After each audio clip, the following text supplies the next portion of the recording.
It began with an army that arrived quietly, and then changed the weight of the war. Simpson's Ninth Army did not come ashore in Europe amid chaos or headlines. It entered the fight later than most, when the war had already revealed its true cost. There were no illusions left by the time this army took the field. What remained was hard ground, hardened resistance, and the understanding that victory would come only through pressure applied steadily, relentlessly, and without pause. William Hood Simpson was not a dramatic commander, neither was his army. And that was precisely why it mattered. The Ninth Army was built for control, for coordination, for doing things correctly even when speed tempted shortcuts. It was an army designed to move as a system: infantry, armor, artillery, engineers, logistics, all advancing together, all solving problems methodically in a war that punished disorder instantly. When Simpson's Ninth Army entered combat, it did so in terrain that offered no forgiveness. Rivers cut across the landscape like walls.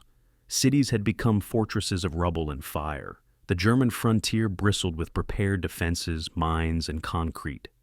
This was not the war of rapid exploitation. It was the war of crossings, clearances, and containment. One of the Ninth Army's defining tests came along the Roer River. Dams upstream threatened to flood the valley, turning planned offensives into disasters if mistimed. Weather interfered. Water became a weapon. Timetables stretched. Simpson waited, not passively, but deliberately, coordinating pressure so that when the attack came, it came with weight and certainty.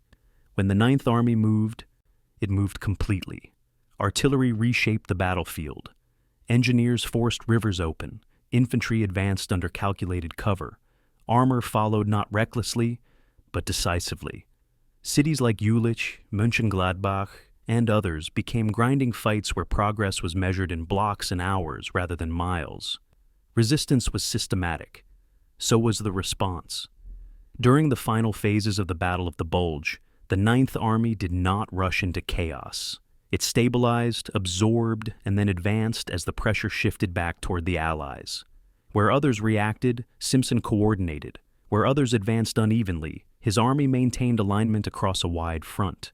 Then came the Rhine. Crossing it was not a single dramatic moment. It was a sequence of controlled actions executed with precision. Bridges were forced. Pontoon crossings went in under fire. Units poured across not in disorder, but in flow. Once on the far bank, the Ninth Army did not pause. It expanded, secured, and pushed outward with discipline that left little room for recovery. As Germany collapsed, the Ninth Army helped encircle the Ruhr, sealing one of the final decisive pockets of resistance in the West. Hundreds of thousands of enemy troops were captured. Organized resistance disintegrated. The war's end no longer felt abstract. It felt close, heavy, and inevitable. What defined Simpson's Ninth Army was not bravado. It was reliability. It was coordination under pressure. It was an understanding that the final stages of war are often the most dangerous and must be handled without haste or hesitation. This army did not seek the spotlight. It did not need it. Its success was written into the map through clean lines, secure crossings, and an enemy steadily deprived of options. Tonight, we return to that story, to the river lines and ruined cities, to the steady advance that left no gaps, to an army that proved discipline could be decisive when chaos was no longer acceptable, to Simpson's Ninth Army, and the war it finished. Before we continue, let me pause and bring you into this moment as well. Where in the world are you listening from right now? And what time has found you there? Is it late at night, early morning, or that quiet stretch of hours where the world finally slows down? If you appreciate histories that move calmly, clearly, and without exaggeration, stories that help you unwind while still respecting the weight of the past, consider subscribing so these long, steady journeys are always here when you want to listen without being rushed. September 5th, 1944. A cramped office in Omar Bradley's tactical headquarters somewhere in the rolling countryside of eastern France. Lieutenant General William Hood Simpson stands before a map table, his weathered hands gripping its edges as he absorbs the order he has just received. Build an army, not a division, not a corps, an entire field army, and do it in weeks, not months. The European theater of operations is 8 months into the liberation of France. Armies are grinding toward Germany's borders, and somewhere in this chaos of supply lines and shifting front lines, Simpson must conjure a fighting force of 300,000 men from thin air. He looks at the map. At the vast stretch of territory between British Field Marshal Bernard Montgomery's 21st Army Group to the north and Lieutenant General Courtney Hodges' 1st Army to the south, a gap exists there, a seam in the Allied line that stretches for miles. That gap, Bradley tells him, is now his responsibility. Simpson was not the obvious choice for this command, and that itself tells a story. At 53 years old, he was the oldest Army commander in the European theater, a career officer who had spent 35 years in an army that rarely rewarded patience over flash. While George Patton cultivated his pearl-handled pistols and theatrical persona, Simpson had quietly moved through assignments in Texas, the Philippines, stateside training commands. He had never led troops in combat until this war. His face would never grace the cover of Life magazine. War correspondents barely knew his name. Yet Dwight Eisenhower and Bradley saw something in this soft-spoken Texan that made them trust him with one of the war's most critical missions. Perhaps it was his record training, the 35th Division, which he had transformed from a struggling National Guard unit into a combat-ready force. Perhaps it was his complete absence of ego in a theater drowning in oversized personalities. Or perhaps it was simply that building an army from scratch required someone who understood that war was work, not theater. The organizational challenge was staggering. A field army headquarters in 1944 required thousands of personnel: operations officers, intelligence sections, signal companies, military police, artillery coordinators, air liaison officers, quartermaster units, medical staff, engineering support. Simpson inherited none of this. His initial staff consisted of fewer than a dozen officers, working out of requisitioned buildings with borrowed typewriters and phones that rarely worked. They had no established procedures, no tested communications networks, no relationships with the Corps and divisions they would soon command. In Luxembourg, 9th Army headquarters took over a brewery, and staff officers joked grimly that they could smell hops in their coffee as they worked 20-hour days drafting operation orders for an army that existed mostly on paper. Maps covered every wall, each one annotated with unit positions that changed daily as formations transferred in from other commands or arrived fresh from England. By late October, 9th Army began to take shape. The 8th Corps transferred from 3rd Army, bringing with it battle-tested divisions that had fought across France. The 13th Corps arrived from England, eager but untested. On paper, Simpson now commanded over 300,000 men, a force larger than the entire American expeditionary force in World War I. But paper strength meant little without the sinews of command, the radio networks, the supply chains, the shared understanding between commanders that allows armies to function as unified organisms rather than collections of individuals. Simpson spent hours with his new Corps commanders, asking questions rather than issuing directives. What do you need? How can I support you? What problems are you facing that higher headquarters doesn't understand? This was not how Patton ran 3rd Army, where subordinates snapped to attention and executed without question. This was something different, something quieter, something that might, if Simpson was lucky, prove more effective. The strategic situation Simpson inherited was both critical and unclear. Montgomery's British and Canadian forces were pushing toward the Netherlands, fighting through flooded country and determined German resistance. Hodges' 1st Army was battering its way toward the German border through the Siegfried Line's fortifications. Between them, a gap existed that German commanders eyed hungrily as a potential avenue for counterattack. 9th Army's mission was to seal that gap, but also to prepare for something larger, a drive into Germany's industrial heartland when the moment came. The geography favored such an operation. North of the Ardennes Forest, the terrain flattened into the North German plain, tank-friendly ground that led directly to the Ruhr Valley and its war industries. If Allied forces were ever going to strike the knockout blow against Nazi Germany, this was the most promising avenue, and Simpson's untested army would have to deliver it. Intelligence officers in Brussels were the first to notice something odd. British 21st Army Group maintained meticulous records of Allied formations, tracking every American division, corps, and army with the precision that characterized British staff work. In late September, they began finding gaps in their knowledge. Radio intercepts mentioned units they couldn't identify.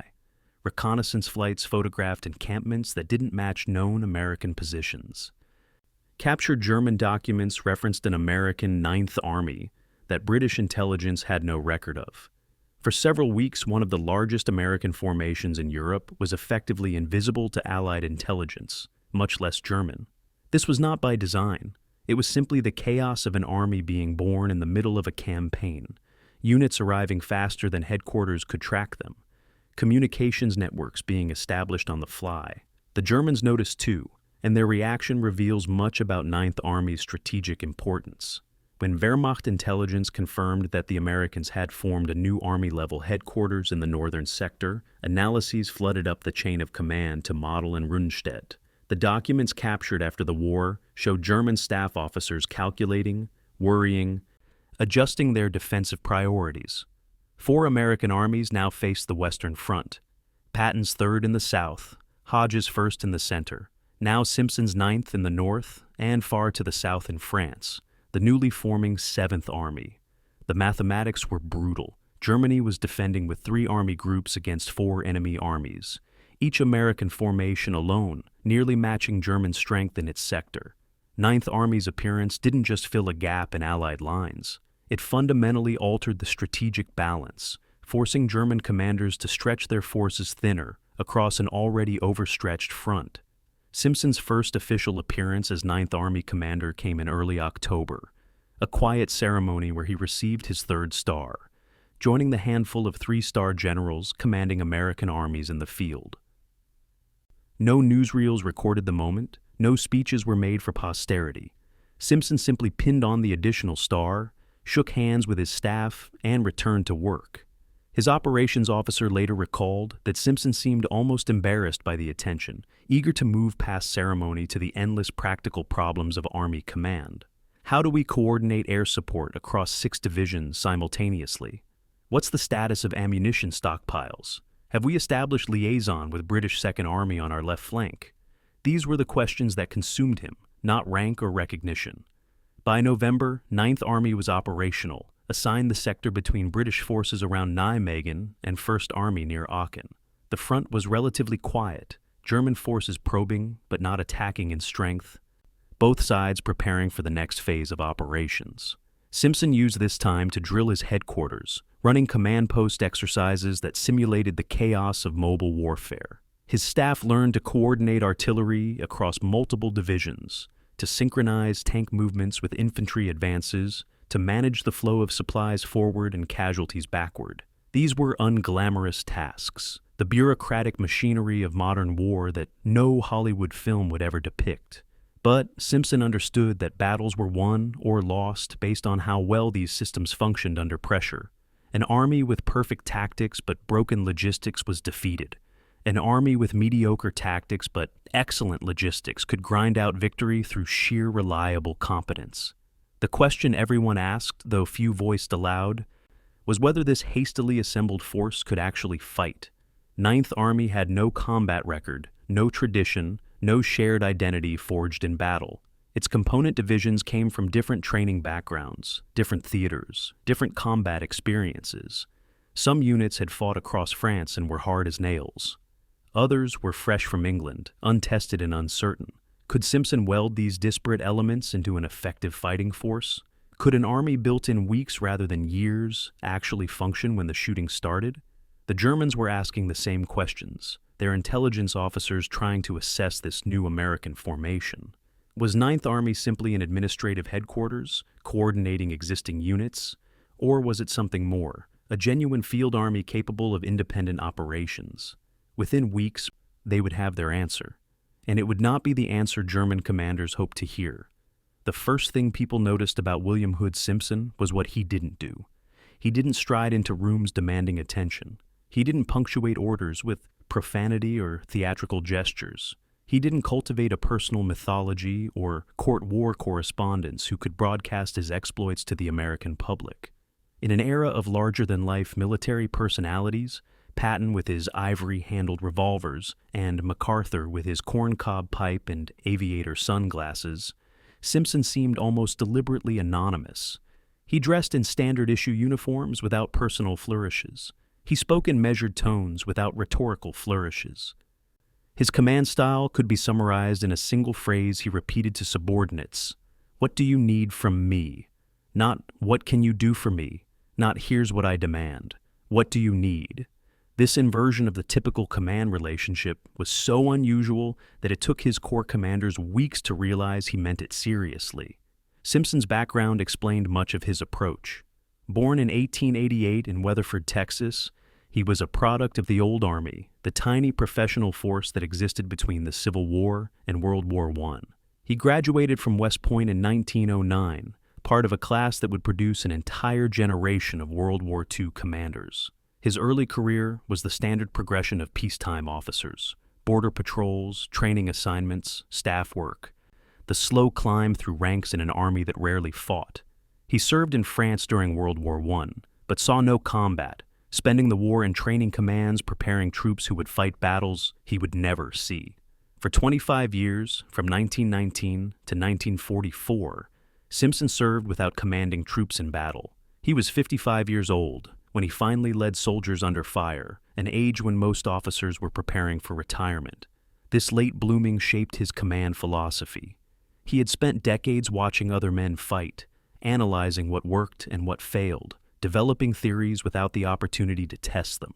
Now, finally given his chance, he approached command with the caution of someone who understood how much he didn't know. His first test came with the 35th Infantry Division, a National Guard unit from Missouri and Kansas that Simpson took over in 1941. The division was a mess, undertrained, poorly equipped, riven with the politics that plague Guard units where officers were elected rather than appointed based on competence. Simpson could have imposed his will through disciplinary crackdowns and forced marches. Instead, he did something unexpected. He asked the division's officers what they thought was wrong and what they needed to fix it. He spent weeks visiting companies, talking to sergeants and privates, identifying problems from the bottom up, rather than imposing solutions from the top down. When he finally acted, his changes targeted the specific dysfunctions soldiers had identified. Better training schedules, clearer chains of command, equipment that actually functioned. Within 18 months, the 35th had transformed from one of the Army's problem children into a division that performed well enough in combat that its soldiers rarely realized how much their commander's quiet competence had shaped their success. This experience informed Simpson's approach to 9th Army. His first meeting with Corps commanders in October 1944 set the tone for everything that followed. He gathered them in the Luxembourg brewery that served as his headquarters, maps spread across tables that still smelled of hops and yeast. Instead of briefing them on his vision or issuing directives, he asked questions. What are your division's strengths? Where do they need support? What resources do you lack? How can Army headquarters make your jobs easier? The Corps commanders, hard men who had fought across France and expected to be told what to do, were initially baffled. Major General Raymond McLean of the 19th Corps later wrote that Simpson's approach felt more like a business meeting than a military briefing. But as the conversation progressed, something remarkable happened. The Corps commanders began problem-solving collaboratively, identifying issues and proposing solutions, while Simpson took notes and asked clarifying questions. By the meeting's end, they had developed an operational approach together, rather than having one imposed by higher headquarters. This collaborative style extended throughout 9th Army's hierarchy. Simpson instituted what his staff called the walk-around, an informal practice where he would appear in headquarters, sections at odd hours, midnight, dawn, Sunday afternoons, coffee cup in hand, asking enlisted clerks and junior officers about their work, not inspecting, not checking for errors, simply asking, "What are you working on? What problems are you running into? Is there anything I should know?" These conversations yielded intelligence that never made it into formal reports. A clerk might mention that supply requisitions were getting delayed because forms went to the wrong office. A lieutenant might note that communications with British 21st Army Group were complicated by different radio frequencies. Simpson would note these problems, discuss them with his staff, and solutions would appear. often without anyone realizing the army commander himself had initiated the fix. It was leadership by nudging, by facilitating, by removing obstacles rather than issuing orders. The contrast with Patton's Third Army was stark and intentional. Patton believed in leadership through force of personality, the commander as warrior king whose ferocity inspired troops to superhuman efforts. His headquarters operated on fear and charisma, subordinates competing for his approval or avoiding his volcanic temper. Third Army moved fast because Patton demanded speed and punished failure. It worked after a fashion. Third Army's pursuit across France was genuinely impressive, but it came at a cost. Units pushed beyond sustainable limits, logistics stretched to breaking, casualties mounting because speed took priority over careful planning. Simpson watched this and concluded there must be a better way. Ninth Army would move fast when speed mattered, but not because its commander was throwing theatrical tantrums. It would move fast because staff work was excellent, logistics were reliable, and subordinate commanders understood their missions and possessed the resources to execute them. December 1944 provided the clearest demonstration of Simpson's character. The German offensive in the Ardennes, the Battle of the Bulge, threw Allied plans into chaos. Bradley needed divisions immediately to contain the breakthrough, and he called Simpson requesting 9th Army's 30th and 83rd Infantry Divisions. These were two of Simpson's best formations, representing 40,000 troops and 15% of his combat strength. Simpson was preparing for his own offensive toward the Roer River. Losing these divisions would cripple that operation, delaying it for weeks or months. But his response to Bradley's request was immediate. They're already moving. No complaint, no negotiation, no request for credit or compensation. Just instant compliance with what the situation required. When Bradley later apologized for the necessity, Simpson waved it off. We're all in this together. Whatever helps win the war. Patton, ordered to shift divisions north during the same crisis, threw a tantrum that lasted days and demanded assurances that his role in the relief would be properly recognized. The contrast could not have been sharper. This same crisis produced another revelation of Simpson's character. On December 20th, Eisenhower decided to temporarily transfer 9th Army from Bradley's 12th Army Group to Montgomery's British 21st Army Group. The decision was tactically sensible. 9th Army's northern position put it closer to Montgomery than to Bradley, whose headquarters had been cut off by the German offensive, but it was politically explosive. American generals despised serving under British command, viewing it as an insult to American competence. Patton threatened to resign rather than accept British orders. But Simpson's reaction was pure pragmatism. Whatever you think best. He immediately established liaison with Montgomery's headquarters, coordinated planning for potential German follow-up attacks, and ensured the transition caused no operational disruptions. His staff officers later recalled that Simpson seemed almost relieved to work with Montgomery, appreciating the British Field Marshal's methodical planning style and attention to logistical detail. Yet this self-effacing approach came with a cost that would haunt Simpson's legacy. War correspondents needed personalities, stories, quotes that would sell newspapers and newsreels. Patton provided endless copy. The pistols, the profanity, the dash across France, the infamous slapping incidents, the quotes about how Americans love a winner and won't tolerate a loser. Montgomery was equally quotable, with his black beret and personal caravan and willingness to hold press conferences explaining his brilliance. Simpson gave correspondents nothing. He refused personal interviews. He deflected praise to subordinates. When reporters asked about 9th Army's operations, he discussed his division's achievements without mentioning his own role. One frustrated correspondent wrote that interviewing Simpson was like trying to extract drama from an accountant. The consequence was predictable. American newspapers gave Patton 10 times more column inches than Simpson, despite 9th Army fighting battles of equal or greater strategic importance. Bradley understood what the American public was missing, writing in his diary, "If I had more Simpsons and fewer prima donnas, this war would be over by Christmas. Simpson fights smart, fights hard, and never asks for credit. He's exactly what an army commander should be, which is exactly why he'll never be famous." This assessment captures the central tragedy of Simpson's career. His virtues as a commander, collaboration over competition, substance over style, mission accomplishment over personal glory, were precisely the qualities that ensured historical obscurity. Patton became an icon because he understood that modern war was theater as much as tactics. Simpson remained unknown because he believed war was work that should be done efficiently and without fuss. Both approaches produced victories, but only one produced headlines. Simpson's leadership philosophy was perhaps best expressed in a letter to his wife in January 1945, during the height of Ninth Army's combat operations. "I am not a particularly brilliant man, and I know it, but I have learned that if you surround yourself with good people, give them clear direction, and get out of their way, they will accomplish things you never could have done alone. My job is not to be the hero. My job is to create conditions where heroes can emerge." This was not false modesty. It was a genuinely different conception of command, one that valued organizational effectiveness over individual achievement. In the armies of World War II, it was an approach that worked brilliantly. In the media landscape of the 1940s and the historical memory that followed, it was an approach that guaranteed obscurity.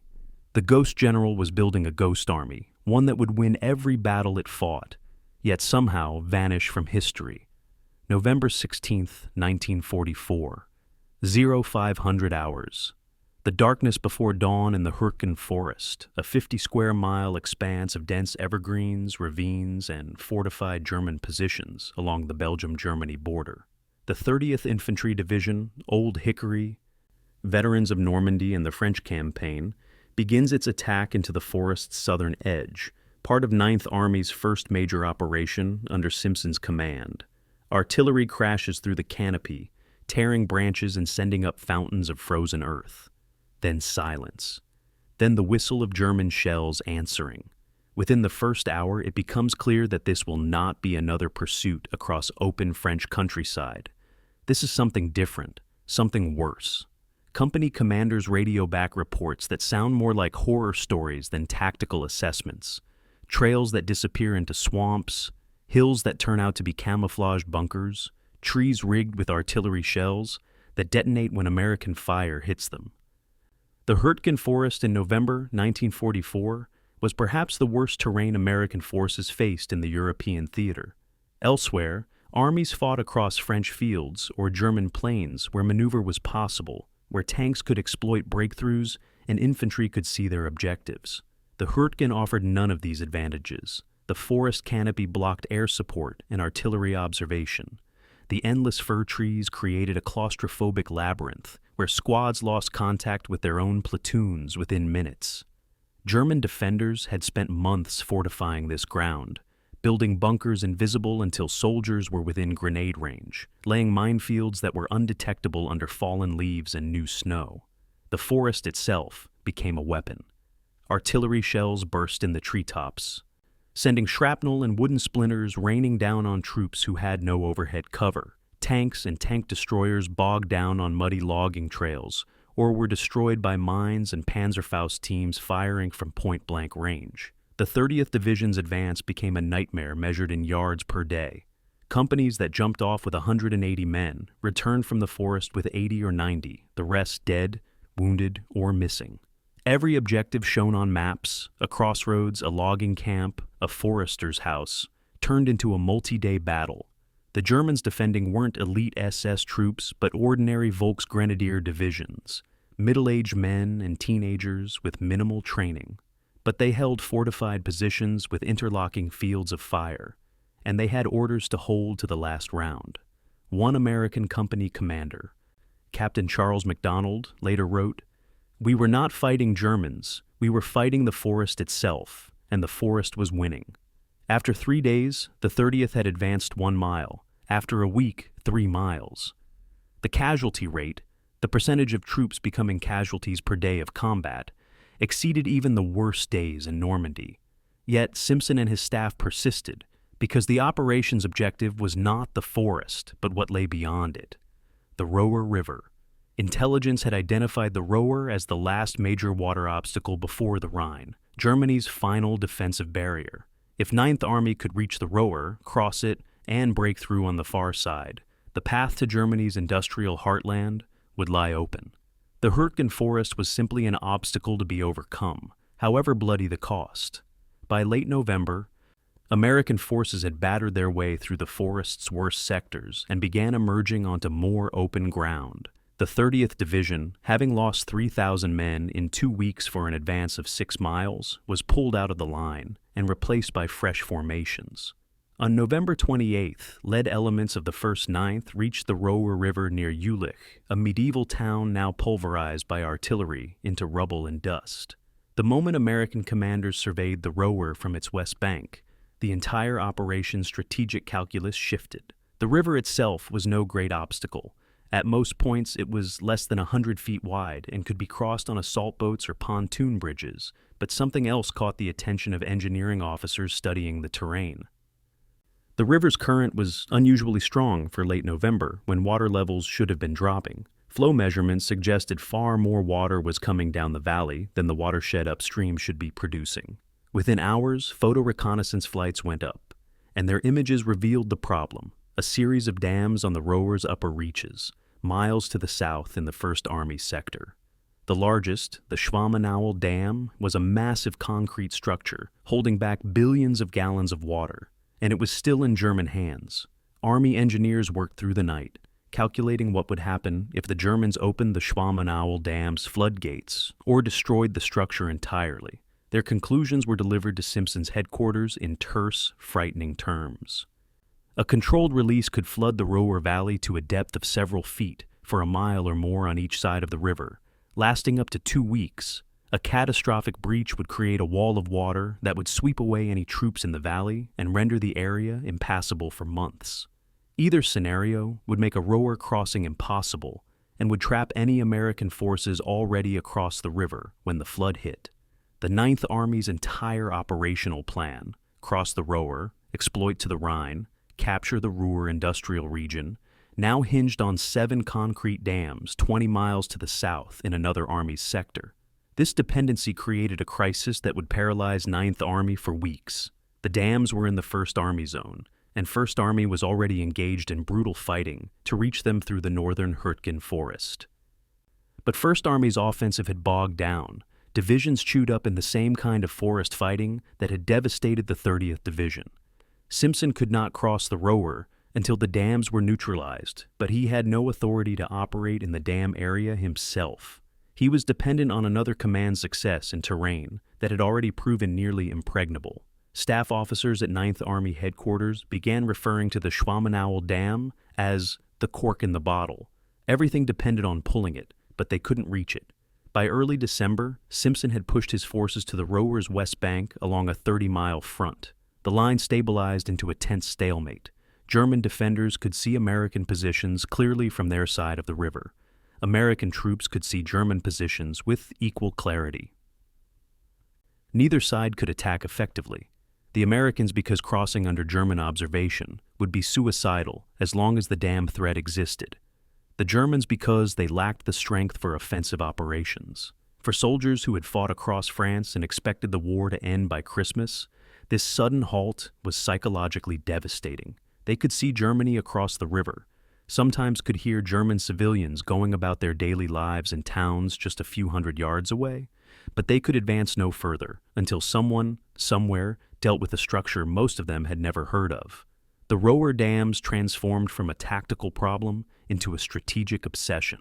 Plans were drawn up for massive bombing raids to destroy the dams from the air, but engineers calculated that the Schwammenauer's thick concrete would require multiple direct hits with 2,000-pound bombs delivered with precision that might be impossible through December's cloud cover.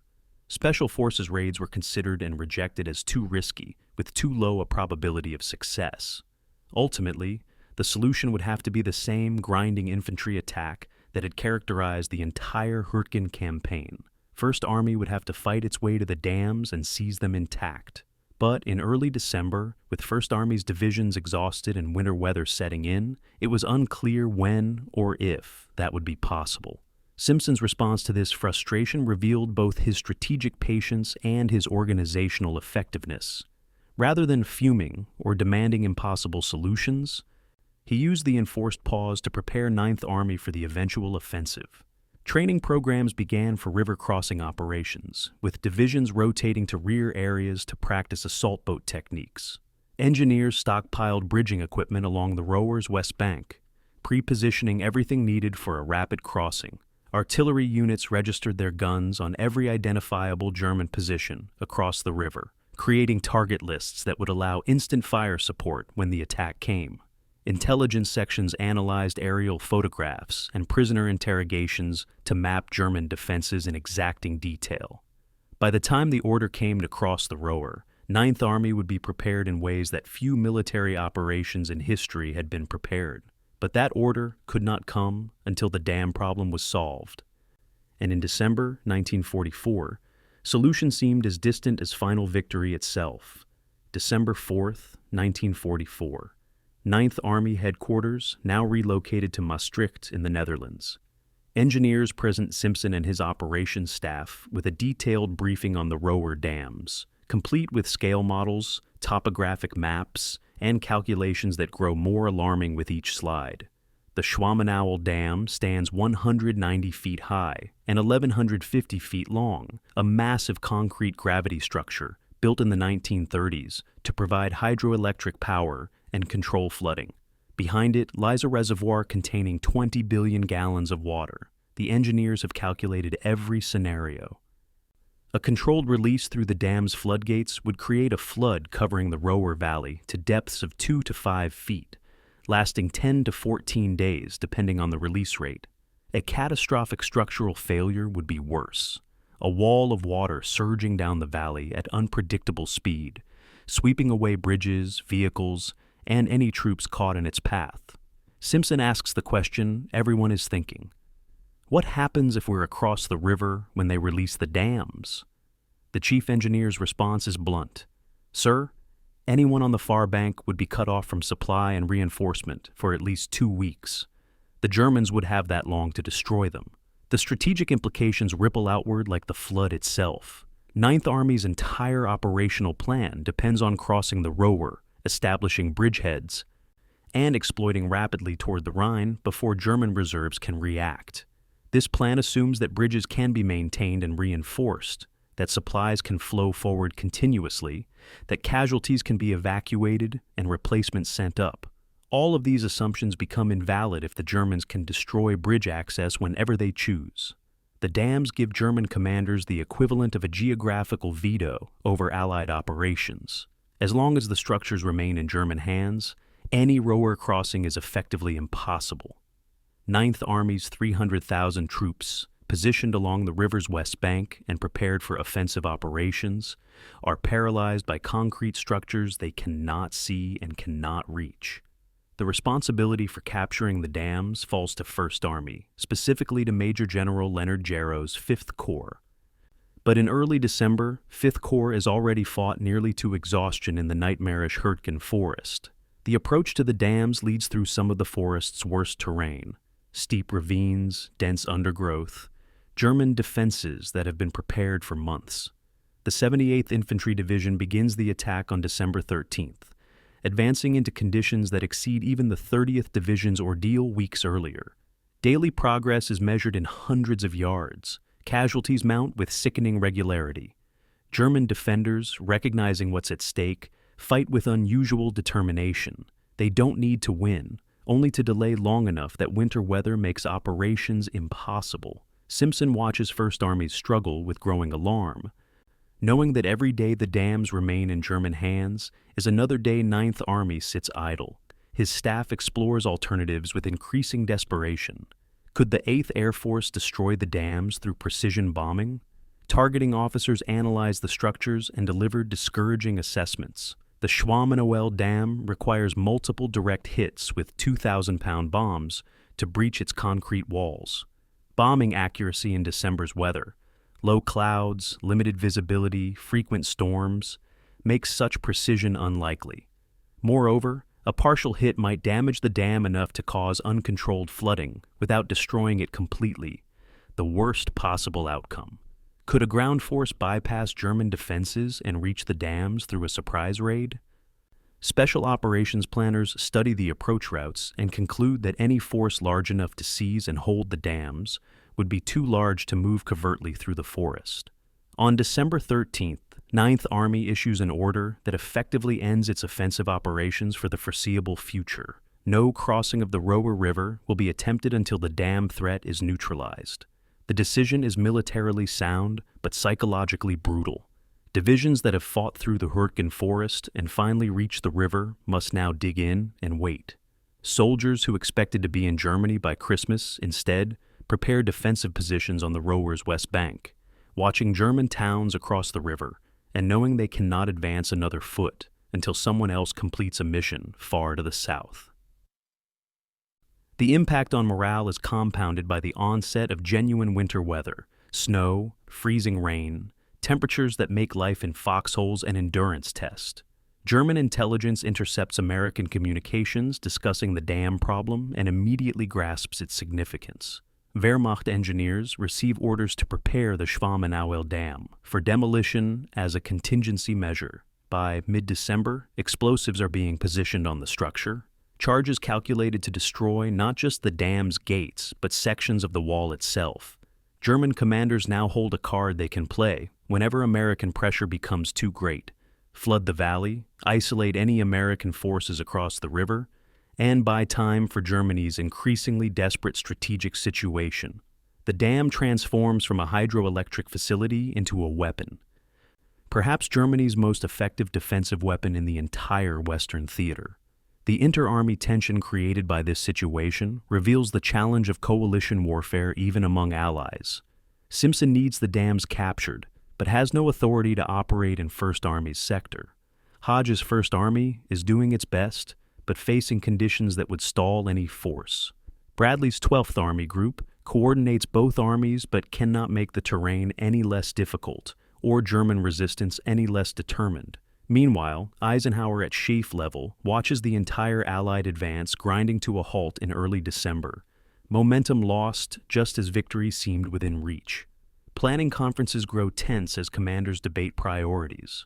Montgomery argues for halting American offensives and concentrating all resources for a single thrust in the north, through Simpson's sector after the dams are dealt with. Eisenhower insists on maintaining pressure across the entire front. The dam problem, initially a tactical obstacle, escalates into a strategic debate about Allied operational priorities. By mid-December, the stalemate seems likely to extend into January or beyond. First Army's attacks toward the dams have gained only a few miles at devastating cost. Weather conditions are deteriorating. The strategic initiative has shifted to the Germans, who can choose when and whether to flood the valley.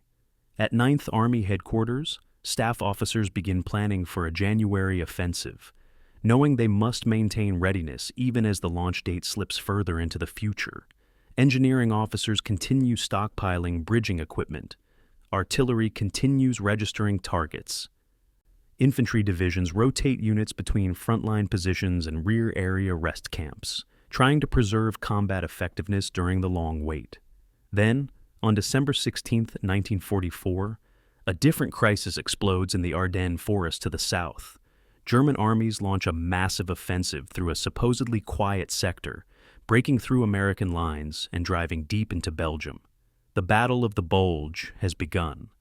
First Army's attention immediately shifts from the Roer dams to containing the German breakthrough. Simpson's careful preparations for a Roer crossing become irrelevant as divisions are pulled from his command and sent south to stabilize the crisis. The dam problem, unsolved and perhaps unsolvable in current conditions, recedes as a strategic priority. The Roer River freezes over in the December cold. German positions on the far bank harden, and 9th Army settles into winter defensive positions that were supposed to be temporary but now look permanent. The dam crisis of December 1944 reveals the fundamental challenge of sequential operations in modern warfare. Everything depends on everything else. You cannot cross the Roer until the dams are captured. You cannot capture the dams until you fight through the Hürtgen Forest. You cannot fight effectively in the Hürtgen until weather and logistics improve. You cannot improve logistics until the port of Antwerp is fully operational. Every problem has dependencies. Every dependency has complications. and the whole chain of operations can be stopped by a single unbreakable link. For Ninth Army, that link is 7 concrete structures holding back 20 billion gallons of water. And until someone breaks that link, Simpson's army, prepared, positioned, and ready to strike, can only wait. A planning conference at SHAF headquarters, Versailles, early December 1944. Staff officers cluster around a large-scale map of northwestern Europe, colored pins marking Allied and German positions across hundreds of miles of front. Eisenhower's operations chief is leading a terrain analysis, comparing potential routes for the final advance into Germany. To the north, where British and Canadian forces operate, the ground is cut by rivers, canals, and flooded polders, water obstacles every few miles that channel movement and favor the defender. To the south, where Patton's Third Army is positioned, the Ardennes Forest gives way to the Vosges Mountains and eventually the Alps, terrain that becomes more difficult the deeper you advance. But in the center-north sector, where Simpson's Ninth Army now waits along the Roer, the map shows something different. The North German Plain, 100 miles of relatively flat, tank-friendly terrain leading directly to the Ruhr industrial region. An operations officer traces the axis with his finger, Roer to Rhine to Ruhr, and asks the question everyone is thinking, why aren't we concentrating everything here? The geography of northwestern Germany in 1944 created what military theorists call an avenue of approach, a path that favors offensive operations and leads to strategically vital objectives. The North German Plain extends from the Dutch border eastward past the Rhine, characterized by gently rolling terrain with few natural obstacles. Elevation changes over 100 miles, average less than 300 feet, making it ideal for mechanized warfare. The soil, while muddy in winter and early spring, firms up quickly and can support heavy vehicles. Rivers in this sector generally flow north to south, meaning an army advancing eastward crosses them at right angles rather than following their length, minimizing water obstacle challenges. Road and rail networks are dense, allowing for rapid supply movement. This is the terrain where tank divisions can exploit breakthroughs, where mobile warfare becomes possible, where breakthrough can turn into pursuit before defenders can establish new lines. More importantly, this axis leads to the Ruhr Valley, Germany's industrial heartland. 400 square miles containing coal mines, steel mills, chemical plants, and armaments factories.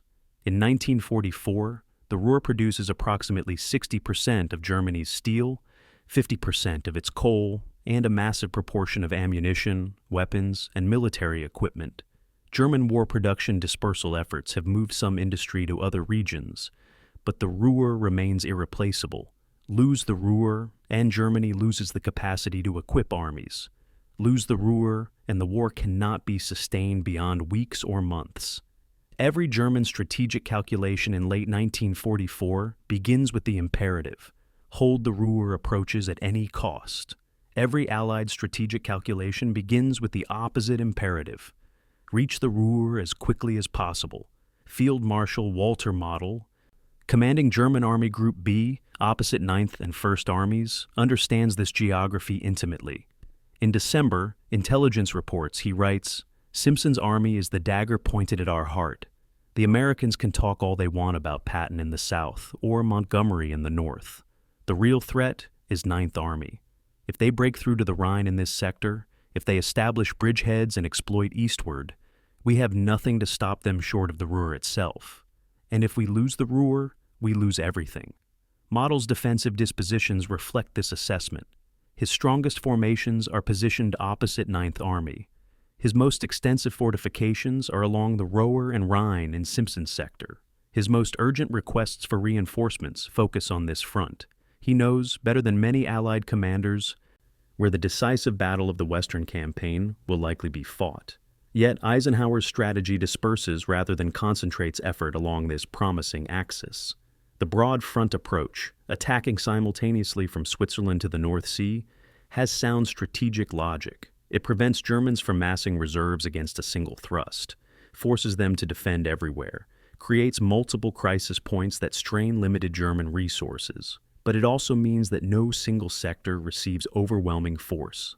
Simpson's Ninth Army in the ideal avenue of approach has no more divisions than Patton's Third Army in the difficult terrain of Lorraine. Resources are allocated to maintain pressure everywhere rather than achieving breakthrough somewhere. Montgomery argues passionately for the alternative: halt offensive operations everywhere except the northern sector. Mass 40 divisions under his command for a single overwhelming thrust through the North German plain to the Ruhr and beyond. Eisenhower refuses, unwilling to put all strategic eggs in Montgomery's basket and unwilling to accept the political consequences of subordinating American armies to British command. This strategic debate has profound implications for Simpson's Ninth Army, implications that won't become fully apparent until spring of 1945. Ninth Army occupies the best ground, but doesn't receive preferential resource allocation. It has the clearest path to a decisive objective, but must coordinate with British forces to the north and American forces to the south, who are fighting in less favorable terrain at different tempos. The entire logic of the North German plain, that it allows rapid exploitation after breakthrough, is negated if breakthrough happens, but exploitation is forbidden because it would open dangerous gaps with adjacent armies. Geography creates opportunity, but strategy must enable that geography to matter. In December 1944, it's unclear whether Allied strategy will allow geographic advantage to produce operational success. German defensive planning reveals how seriously they take the northern approach threat. In November and December, limited German resources, replacement troops, fuel allocations, ammunition stocks flow disproportionately to Model's Army Group B. New defensive lines are surveyed behind the Roer and Rhine, positions prepared with the care of troops who know they may have to defend there soon. German engineers study the North German plains topography, identifying the few places where natural or man-made obstacles can channel American attacks. River crossings, urban areas, canal lines. These become the backbone of fallback positions. Model's plan is simple because it has to be. Delay at the Roer as long as possible. Fall back fighting to the Rhine. Defend the Rhine crossings to the last man, and hope that delay buys enough time for some miracle.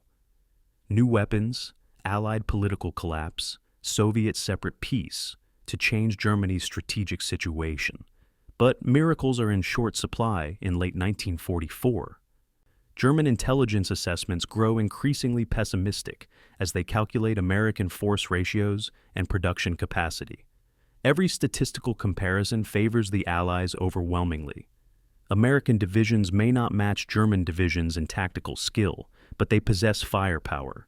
German commanders can only dream of artillery ammunition without restriction, air support on call, tank forces that can be replaced when lost.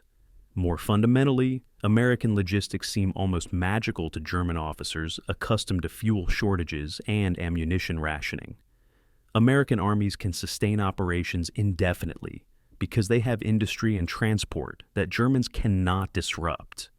The northern approach's geographic advantages combine with American material superiority to create a threat German commanders can analyze clearly, but have no real solution for. The rail network exemplifies this disparity. The North German plain contains Germany's densest concentration of rail lines, built over decades to support the Ruhr's industrial complex.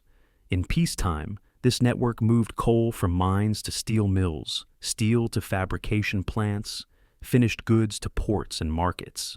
In wartime, it moves troops, ammunition, and supplies. But by late 1944, Allied air power has systematically degraded this network. Bridges are down. Rail yards are cratered. Locomotives are destroyed faster than they can be replaced. German logistics in the West increasingly depend on horse-drawn wagons, a technology that would have seemed quaint in World War I. American logistics depend on truck columns operating from Antwerp through pipeline systems and forward supply dumps, delivering resources that seem limitless to frontline troops. The same geography that makes the North German plain ideal for offensive operations makes it ideal for logistical support. Every advantage compounds. Hitler's December directive to Model reveals how Germany's highest leadership views the northern approach. The Roer Rhine line must be held at any cost. Loss of the Rhineland means loss of the Ruhr. Loss of the Ruhr means loss of the war. There can be no withdrawal, no retrograde movements, no flexibility. Every meter must be defended until it is soaked in enemy blood. This is the directive of a regime that has no good strategic options left, that can only demand fanatical resistance and hope. It somehow changes the mathematical inevitability of defeat. Model, a competent professional soldier, reads these words and understands he is being ordered to sacrifice his armies for a cause that is already lost. But orders are orders, and the Wehrmacht's tradition of obedience remains intact, even as everything else crumbles. The strategic question that emerges from this analysis is not whether the northern approach offers the best route into Germany. It clearly does. The question is whether Allied strategy will exploit that advantage or squander it through dispersion of effort. Simpson's Ninth Army sits on the ideal ground, faces the vital objective, and possesses the capability to deliver a decisive blow.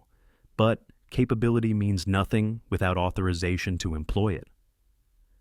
Geography creates possibilities, but command decisions determine whether those possibilities become reality.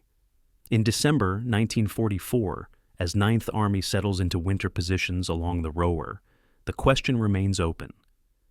Will the dagger pointed at Germany's heart be allowed to strike, or will it remain sheathed by strategic caution and inter-allied politics until opportunity passes? December 17th, 1944. 0800 hours. Simpson's headquarters in Maastricht receives the first fragmentary reports from First Army's southern sector. Heavy German attacks, American positions overrun, communications disrupted, situation unclear. The reports are confusing, contradictory, difficult to assess. German offensives in December are supposed to be impossible. Intelligence has assessed that Wehrmacht forces in the West lack the strength, supplies, and mobility for major operations. Yet the reports keep coming, each more alarming than the last. Entire regiments have lost contact. German armor is advancing on multiple axes. American units are retreating or being surrounded. By midday, the scope of the crisis becomes clear. Germany has launched its largest offensive in the West since France fell in 1940, striking through the supposedly quiet Ardennes sector with 3 entire armies. The attack frontage is 50 miles wide. The penetration is already 10 miles deep and growing. Omar Bradley calls Simpson from 12th Army Group headquarters, and the conversation is brief and pointed. "Bill, I need your 30th and 83rd Divisions. Can you spare them?" Simpson doesn't hesitate.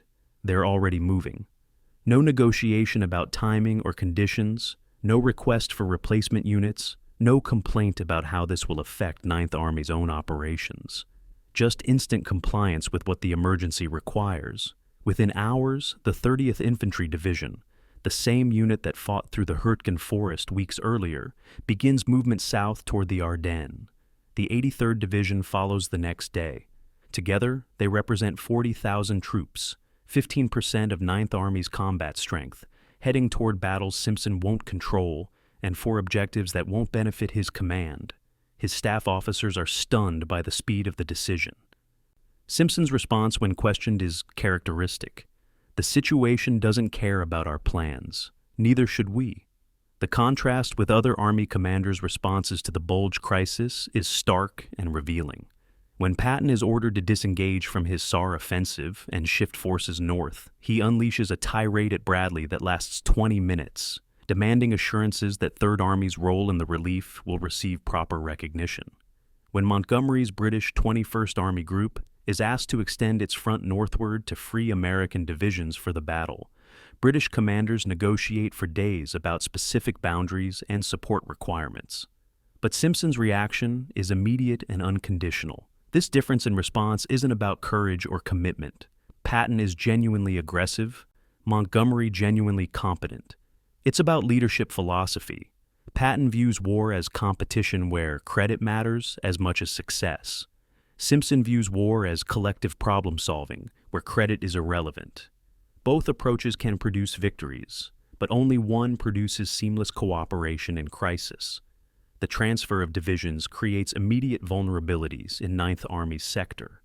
2 divisions leaving means gaps in the line, reduced reserves, and the possibility that Germans might exploit Ninth Army's weakness with attacks of their own. Simpson's operations staff works through December 18th, calculating how to extend remaining divisions' frontages, how to create mobile reserves from artillery and service units, how to maintain defensive integrity with 15% fewer combat troops. The solutions are improvised and risky, thinning front lines to bare minimums, creating scratch forces from headquarters personnel, requesting British forces on Ninth Army's left to be prepared for quick support if German probes develop into major attacks. For 10 days, while the Bulge battle rages to the south, Ninth Army holds positions along the Ruhr, with forces that would crumble under determined assault. The gamble pays off only because German attention is entirely focused on the Ardennes, and no significant attacks develop in the north. On December 20th, Eisenhower makes a decision that sends political shock waves through American and British commands. Ninth Army will be transferred temporarily from Bradley's 12th Army Group to Montgomery's British 21st Army Group. The tactical logic is impeccable. German penetration has cut communications between Bradley's headquarters in Luxembourg and Simpson's army in the north. Montgomery's headquarters is closer and can coordinate northern defenses more effectively, but the political ramifications are explosive. American generals view assignment to British command as an insult. The American press will portray it as admission that British leadership is superior. Patton, hearing the news, threatens resignation. But Simpson's response to the order is utterly pragmatic. Whatever you think best. When do you want me to report to Field Marshal Montgomery? The working relationship between Simpson and Montgomery that develops over the next 3 months provides a fascinating counterpoint to the usual British-American command friction. Montgomery is methodical, cautious, obsessive about logistics and preparation, willing to delay operations until every detail is perfect. Most American commanders find him insufferable, his caution mistaken for timidity, his precision mistaken for indecisiveness. But Simpson recognizes in Montgomery a kindred spirit, another commander who values staff work over showmanship, who plans carefully rather than improvising theatrically, who measures success by mission accomplishment rather than casualty ratios. Their first planning conference on December 22nd is reportedly cordial and efficient. Two professionals discussing military problems without the personal ego that characterizes so many inter-allied meetings.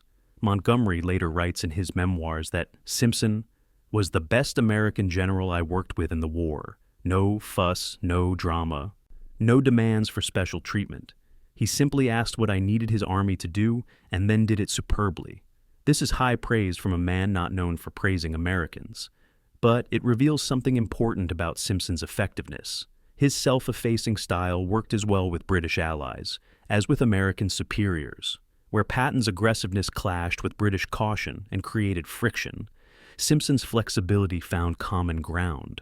Where other American commanders resented British command as a slight to American competence, Simpson viewed it as a temporary organizational adjustment to solve a coordination problem.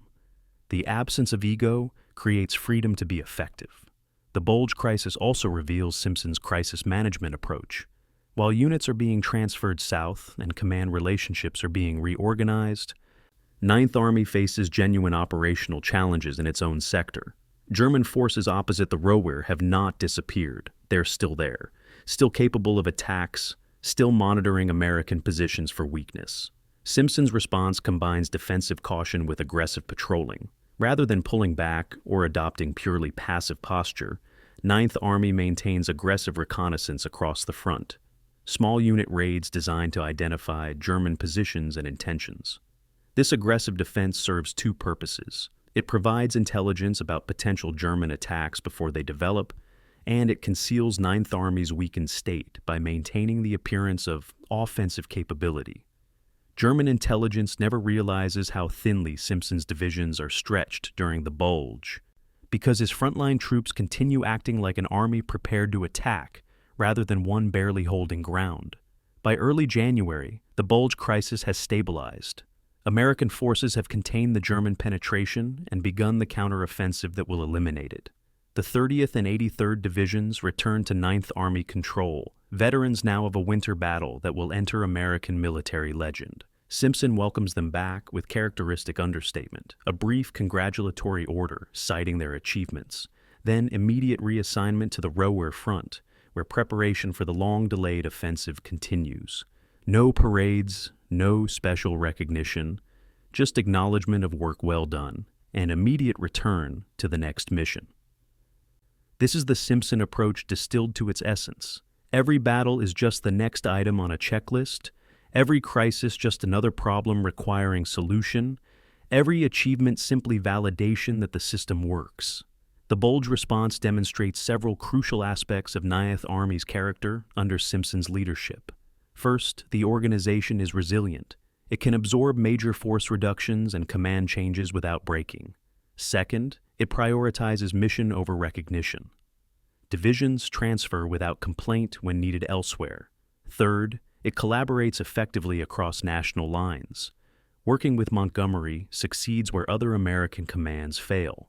Fourth, it maintains operational effectiveness under pressure. Stretched thin, it holds positions and maintains aggressive posture without crumbling. These are not the qualities that make headlines or inspire Hollywood films, but they are the qualities that make an army genuinely dangerous to its enemies and genuinely reliable to its allies. The Ghost Army is proving that invisibility and effectiveness are not contradictory. In fact, in Simpson's conception of command, they are complementary. January 10th, 1945. Assault battalions of the 30th Infantry Division stand at the Roer River's edge, equipment staged, boats ready, officers synchronizing watches for an attack that will not happen. The original launch date for Operation Grenade, 9th Army's massive offensive to cross the Ruhr and drive to the Rhine, is this morning. Artillery has registered targets across the river. Engineers have positioned bridging equipment. Intelligence has mapped every German bunker and machine gun position on the far bank. But at 0500 hours, a single message arrives from higher headquarters. Operation postponed indefinitely. Reason, Roer dams still in German hands. First Army has fought to within miles of the Schwammenau Dam, but hasn't captured it. Until those dams are secured, until the flood threat is eliminated, 9th Army cannot cross. 300,000 men, prepared and positioned for one of the war's largest river crossings, must stand down and wait. The psychological impact of this postponement cannot be overstated. Combat soldiers live in a perpetual tension between the fear of battle and the desire to get it over with. Preparation for attack creates a unique stress. Adrenaline flowing, nerves taut, every sense heightened in anticipation of violence. When attack is delayed after troops have reached this psychological state, the letdown is severe. Company commanders report soldiers who were ready to go at 500 hours becoming sullen and withdrawn by noon. The energy that would have carried them through combat now dissipating into frustration and fatigue. One battalion commander writes in his diary, "Told the men were postponed. Some looked relieved, but most looked betrayed. They'd geared themselves up to face whatever came, and now they have to gear up again tomorrow or next week, or whenever the hell the dams get captured. This might be harder on them than the actual battle." But Simpson, ever the pragmatist, seizes the delay as an opportunity for preparation that few military operations in history will equal. If 9th Army must wait, it will use that time to prepare until every possible detail has been addressed, every potential problem anticipated, every soldier trained until river crossing becomes muscle memory. Training programs begin immediately. Assault divisions rotate to rear areas where engineers have constructed mock-ups of the Roer crossing sites. Troops practice loading assault boats, paddling across simulated rivers, deploying on far shores under simulated fire. They practice until sergeants can load a 12-man boat in darkness in under 2 minutes. They practice until soldiers can paddle 100 feet against current without the boat turning sideways. They practice until the crossing becomes routine rather than terrifying.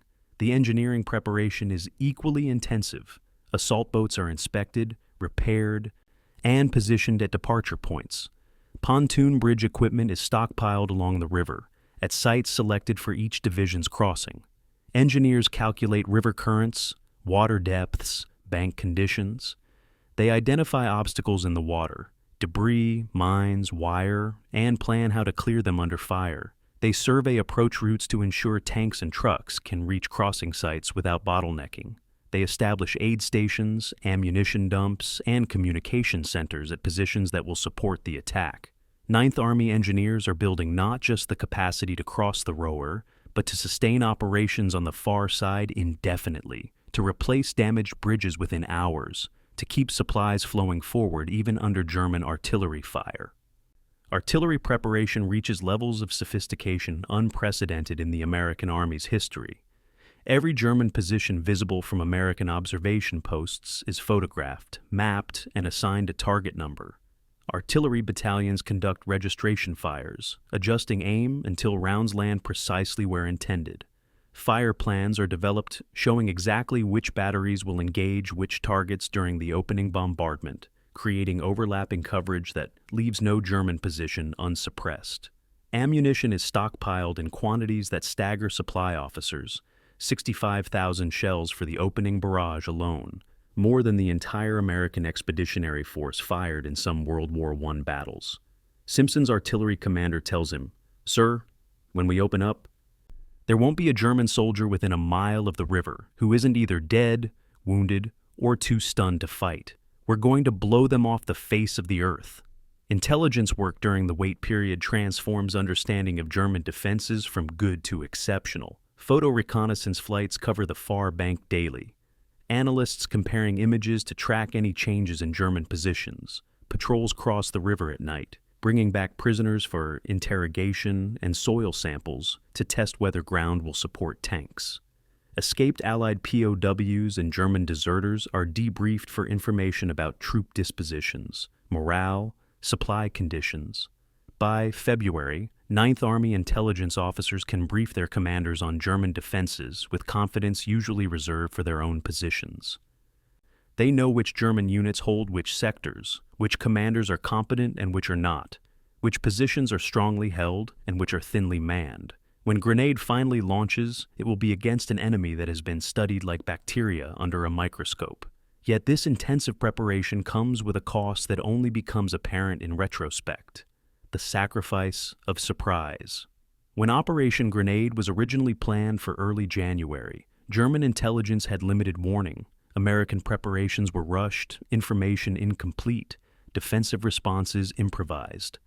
By February, after 6 weeks of visible American activity along the Ruhr, German commanders know exactly what's coming. They can see assault boats being staged. They can track American troop movements as divisions rotate through training. Their intelligence officers can calculate from observed artillery stockpiling that a major attack is imminent.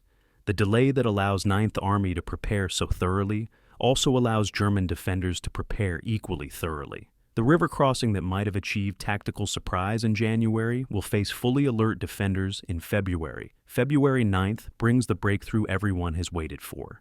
1st Army's 78th Infantry Division finally reaches the Roer dams after weeks of brutal fighting through the Hürtgen Forest. But the victory is Pyrrhic. As American troops approach the Schwammenau Dam, German engineers implement their prepared demolition plan. They don't destroy the dam completely.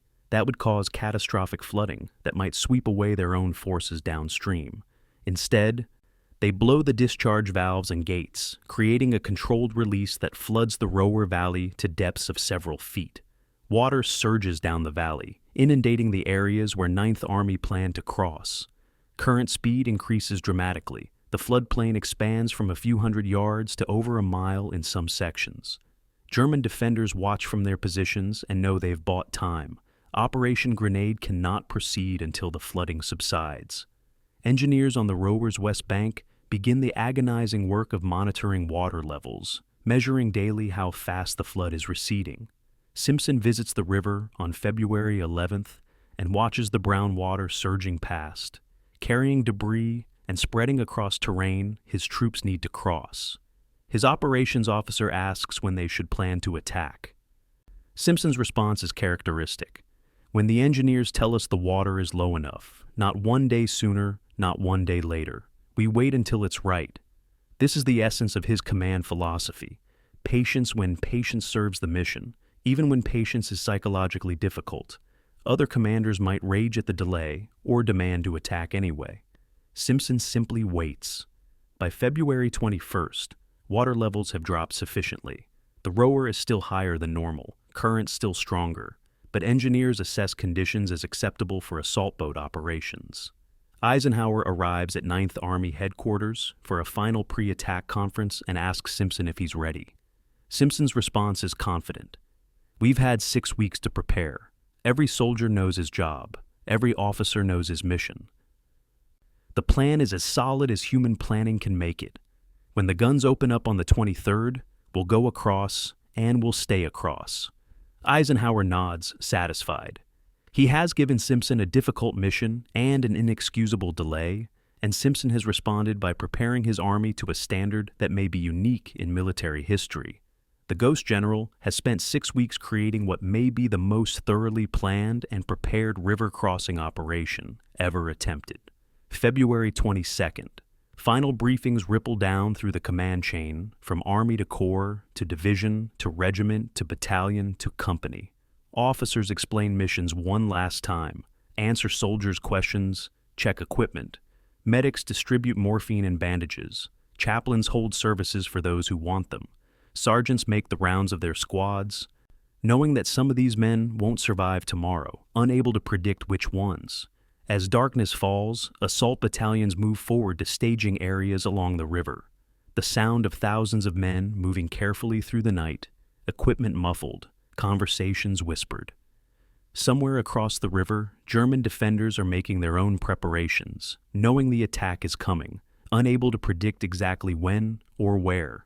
The wait is over. Operation Grenade is about to begin. February 23rd, 1945. 02:45 hours. The pre-dawn darkness along the Roer River is absolute. Clouds blocking moon and stars, visibility measured in feet rather than yards. Then, precisely at 02:45, the darkness explodes into fire. Over 1,000 American artillery pieces open fire simultaneously in what will be remembered as the largest American artillery concentration in the European theater. The sound is not a series of individual explosions, but a continuous roar, a wall of noise that makes conversation impossible and thought difficult. Shells scream overhead in waves, their passage creating a wind that can be felt from miles away. On the far bank, the German positions disappear behind curtains of fire and smoke as 65,000 shells arrive in 45 minutes, more high explosive than some countries produced in entire wars. This is industrial warfare at its most overwhelming, the application of American material superiority with crushing precision. German defenders in the target zone experience something beyond normal combat. This is not harassing fire or preparatory bombardment in the usual sense. This is annihilation. Bunkers collapse under direct hits from 8-inch guns. Communication trenches disappear as shells crater them into impassable rubble. Telephone lines are severed in thousands of places. Observation posts are pulverized. Gun positions are buried. Soldiers in deep dugouts, theoretically protected, find themselves stunned into helplessness by concussion, unable to hear or think or respond. A German lieutenant who survives will later write, "It was not like being shelled. It was like being inside a volcano, the earth itself trying to shake us off. Men went mad from it, screaming without sound because there was too much noise for screams to be heard. When it stopped, those of us who remained alive could not function. We could not hear orders, could not coordinate, could not fight as soldiers. We were just individuals trying to survive." At 03:30, the barrage lifts from the riverbank to targets deeper in the German rear, and the first wave of assault boats hits the water. The 30th Infantry Division crosses at Jülich. The 84th crosses near Linnich. The 102nd crosses at Roermond. Each division sends multiple battalions simultaneously, spreading the crossing over a 12-mile front, so German defenses cannot concentrate on any single point. The assault boats, small plywood craft carrying 12 men each, paddle furiously against current, engineers and infantry working oars in the darkness. German machine guns open fire, tracers crossing the water like deadly light shows, but the fire is sporadic and poorly aimed. The defenders are too stunned from the bombardment to coordinate effective resistance. Most of their weapons are buried or damaged. Their communications are destroyed. They fight as individuals rather than as units. First boats reach the far bank within minutes, soldiers scrambling up muddy embankments and spreading out to establish perimeters. Some boats capsize in the current, men struggling in icy water, most making it to shore soaked and shaken, but alive. A few boats take direct hits from the few German weapons still functioning, men killed before they can leave the water. But the overall casualty rate is astonishingly low, less than 5% in the first wave, far below the 20 to 30% losses that assault planners had estimated. By 0400 hours, the first bridgeheads are secured. By 0500 hours, engineer battalions are beginning bridge construction under sporadic German artillery fire that lacks the coordination to seriously disrupt the work. As dawn breaks on February 23rd, the scale of 9th Army's success becomes apparent. All 3 divisions have established bridgeheads beyond the Ruhr. German counterattacks are local and disorganized, lacking the strength or coordination to dislodge American forces. Engineer battalions work with incredible speed, assembling pontoon bridges while under intermittent fire. The first bridge opens to vehicle traffic by 0900 hours, just 6 hours after the initial assault. Tanks and tank destroyers begin crossing, then trucks with supplies and ammunition. By midday, the bridgeheads have expanded to depths of 2 to 3 miles, and German resistance is crumbling. Units that haven't surrendered are withdrawing eastward, abandoning positions they were ordered to hold to the death. The collapse of German resistance surprises even 9th Army's optimistic planners. This was supposed to be a defended river line, fortified positions held by determined troops, the kind of obstacle that costs thousands of casualties to breach. Instead, within 24 hours, 9th Army has not just crossed the Ruhr, but broken through German defenses, and is advancing toward open country beyond. Why did it happen this way? Multiple factors combined. The artillery barrage was genuinely overwhelming, achieving suppression that went beyond neutralizing defensive fires into something approaching psychological destruction. The 6 weeks of preparation meant every American unit executed with practiced precision, crossing quickly and establishing bridgeheads before German commanders could organize responses. German forces in this sector were not elite troops but Volksgrenadier divisions, undertrained and under-equipped, lacking the cohesion to recover from the initial shock. But perhaps most importantly, German defensive doctrine had broken down. Pre-war German military theory emphasized counterattacks, allow the enemy to penetrate, then hit him from the flanks and destroy him in place. But counterattacking requires mobile reserves, fuel to move them, communications to coordinate them, and officers willing to take initiative. By February 1945, German forces in the West have none of these things. Reserves are scarce and locked in place by fuel shortages. Communications are primitive after years of attrition. Officers have learned through bitter experience that initiative is punished if it fails, that Hitler's orders to hold every meter make tactical flexibility nearly impossible. So, when 9th Army breaks through at the Ruhr, German defenders don't counterattack effectively. They fall back or surrender, and the breakthrough becomes a penetration. The penetration becomes exploitation. By February 24th, the second day of Operation Grenade, the situation has transformed from assault to pursuit. The 2nd Armored Division, Hell on Wheels, one of the American Army's premier tank formations, passes through the infantry bridgeheads and begins exploitation operations. Their mission is to advance as rapidly as possible toward the Rhine, 30 miles to the east, before German forces can establish a new defensive line. The division's combat commands race forward on parallel axes, bypassing German strongpoints, maintaining momentum over careful consolidation. Behind them, infantry divisions mop up bypass German positions. In front of them, German units dissolve into chaos, some attempting to fight delaying actions, most simply retreating or surrendering. The carefully prepared German defenses behind the Ruhr are being overrun before they can be fully manned. Simpson visits the front on February 25th, crossing one of the new bridges over the Ruhr and driving forward to a command post that has already moved 3 times since the attack began. His operations officer briefs him on the situation, pointing to maps where advancing units have outrun the latest intelligence. Simpson asks about casualties. The numbers are remarkably low, less than 1,000 killed and wounded in 2 days of operation, approximately one-third of what planners had estimated for just the river crossing itself. Simpson listens to the briefing, nods, and delivers a characteristically understated assessment. Good work, keep pushing, don't give them time to set up again. No dramatic speeches, no theatrical gestures, just acknowledgement that the plan is working and orders to maintain momentum. The logistical achievement behind Grenade's success is as impressive as the tactical execution. Within 48 hours of the initial assault, 9th Army engineers have constructed 31 bridges across the Ruhr, each capable of carrying heavy vehicles.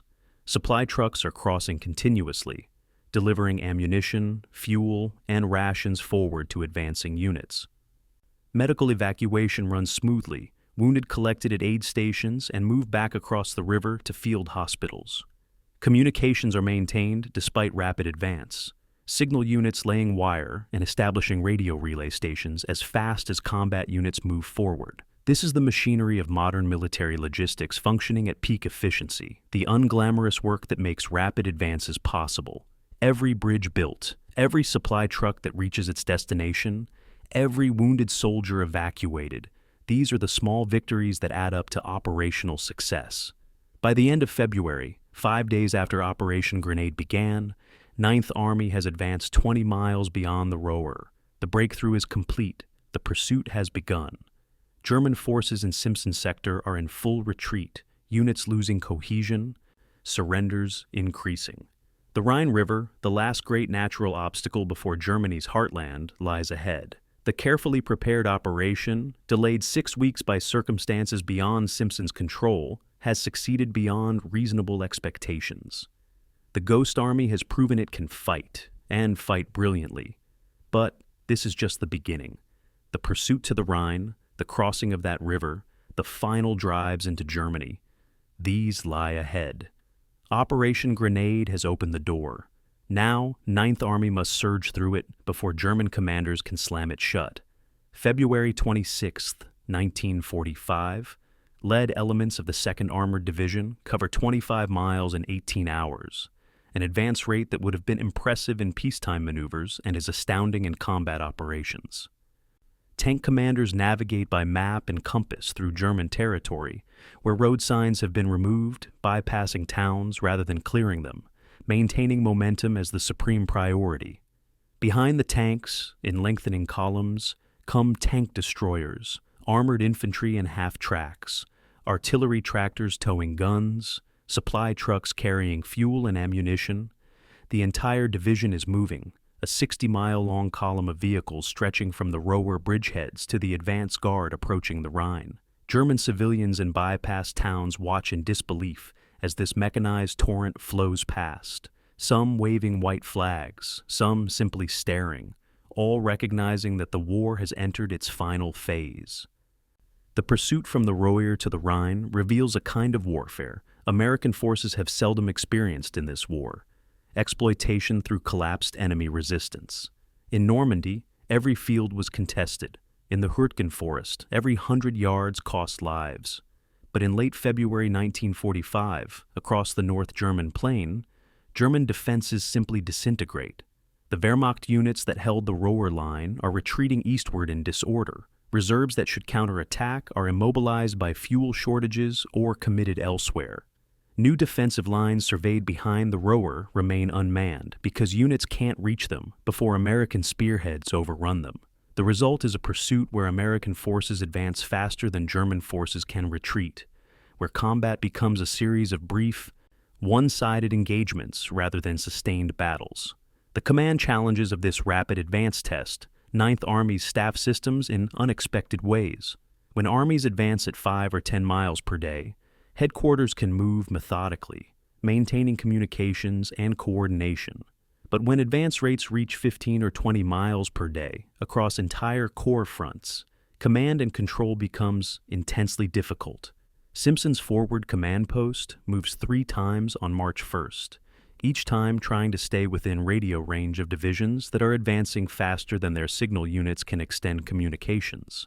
Staff officers brief situations that are hours out of date by the time briefings conclude. Operations orders are obsolete before they reach units they're intended for. The solution is to decentralize. Corps and division commanders are given objectives and told to reach them however they see fit, without waiting for detailed instructions from Army headquarters. This decentralization works because Simpson has spent months building trust and understanding with his subordinates. His corps commanders, McLean of the 19th Corps, Anderson of the 16th Corps, Gillem of the 13th Corps, know his intent and share his operational philosophy. They don't need detailed orders to understand what 9th Army is trying to accomplish. Reach the Rhine before Germans can establish coherent defense, seize crossings if possible, prevent destruction of bridges, minimize casualties through maneuver rather than attrition. With this shared understanding, Corps commanders make good decisions independently. Divisions advance on parallel axes without bumping into each other. Supply priorities are coordinated without constant Army-level intervention. The entire organization functions like a well-designed machine, each part knowing its role and executing without constant supervision. German 15th Army, responsible for defending against 9th Army, is disintegrating. Reports from captured German officers paint a picture of total systemic failure. Regiments have lost contact with their divisions. Divisions can't communicate with Corps headquarters. Corps has no contact with 15th Army Command. Radio networks are jammed or destroyed. Telephone lines are cut. Motorcycle couriers get lost or captured. In this communications vacuum, German units make decisions based on rumors and guesswork. Some units receive orders to hold positions and are then bypassed and captured when they obey. Other units withdraw without orders and are labeled as cowards by higher headquarters that don't understand the tactical situation. The entire command structure is coming apart, not because German soldiers lack courage, but because the system connecting them has broken. Civilian populations caught in this chaos face impossible choices. Some German towns hang white flags and surrender without resistance as us American forces approach, hoping to preserve their homes and avoid destruction. Other towns are defended by a mixture of Wehrmacht troops and Volkssturm militia, old men and boys pressed into service in Germany's desperation, who fight briefly before being overwhelmed. The American advance creates a surreal mixture of combat and occupation, where lead elements might fight skirmishes in a town's outskirts while follow-on forces distribute food to hungry civilians in the town center. One American lieutenant writes home, "We're fighting a war and running a government simultaneously. Morning might be combat. Afternoon is negotiations with the local mayor about restoring water service. It's bizarre." The prisoner intake during this pursuit exceeds 9th Army's capacity to process them. 50,000 German soldiers surrender in 2 weeks, far more than the intelligence officers had estimated were even in the sector. Where are they all coming from? Analysis reveals that German force estimates were dramatically wrong. Units had been under strength on paper, but were actually at full strength or over strength. Moreover, American advances have cut off retreat routes, trapping units that thought they could withdraw but find themselves surrounded. Processing this many prisoners becomes a logistics challenge comparable to combat operations. Temporary POW cages are established in captured towns. MPs escort columns of prisoners westward toward permanent camps. Intelligence officers try to interrogate high-value captures, while the flood of ordinary soldiers simply overwhelms the system. By March 1st, 7 days after crossing the Ruhr, 9th Army has advanced over 40 miles. Forward elements are approaching major cities, Mönchengladbach, Ried, Grevenbroich, that lie just short of the Rhine. The advance rate over this period averages 6 miles per day across the entire Army front, with spearhead units averaging 10 to 15 miles per day. These numbers may not sound dramatic to modern readers accustomed to air mobility and mechanized warfare, but in the context of World War II European operations, they represent something close to breakthrough. Only Patton's advance across France in summer 1944 matches this pace, and Patton achieved it against lighter resistance over better roads with better weather. The human cost of this success is, remarkably, light. Casualties during the pursuit phase are less than 200 per day across the entire army, killed, wounded, and missing combined. This is lower than many supposedly quiet periods elsewhere on the front. The reasons for these low casualties reflect both good American planning and poor German resistance. American artillery has learned to suppress enemy positions efficiently, reducing exposure of infantry to fire. American armor exploits gaps in German defenses rather than attacking strong points directly. German forces, disorganized and retreating, often surrender rather than fighting to the last man. The result is an advance that achieves operational objectives without the bloodletting that characterized earlier phases of the campaign. March 5th brings the moment everyone has anticipated. First 9th Army units reach the Rhine near Düsseldorf. Soldiers who have fought from the Ruhr across 60 miles of German territory now stand on the west bank of the river that represents Germany's last natural barrier. The Rhine at this point is 400 yards wide, deep, fast-flowing, far more formidable than the Ruhr. On the far bank, German towns and cities are visible. This is unambiguously Germany's heartland, the industrial core that has sustained the Wehrmacht through 5.5 years of war. American soldiers, veterans who have seen much, stand at the river's edge and feel they're seeing something historically significant, the inevitable conclusion approaching, victory no longer theoretical, but visible across a river that Germans have defended for centuries. Simpson visits the Rhine on March the 7th, standing at a position where engineers are surveying potential crossing sites. His operations officer asks when he wants to plan the Rhine crossing operation. Simpson's response is measured. Not yet. First, we secure the entire West Bank. Then we stockpile everything we'll need. Then we cross when we're ready and when Eisenhower authorizes it. This isn't a race. But, of course, it is a race against German recovery, against potential orders to halt, against the strategic endgame that is approaching faster than anyone anticipated. The Rhine is within reach. Beyond it lies the Ruhr, and beyond the Ruhr, the possibility of ending this war. The pursuit from the Ruhr has brought 9th Army to the threshold of decisive operations. Whether that threshold will be crossed and what lies beyond it remains to be seen. March 23, 1945. The night sky over the Rhine near Wesel erupts in fire and thunder as the largest amphibious and airborne operation since D-Day begins. Operation Plunder, Montgomery's massive Rhine crossing, involves the British 2nd Army and Simpson's 9th Army attacking simultaneously across a 20-mile front. 250,000 troops are committed to the assault. 4,000 aircraft fill the sky. Some towing gliders, others dropping paratroopers behind German lines, still others providing air support and suppression. This is Montgomery's meticulous planning at its peak.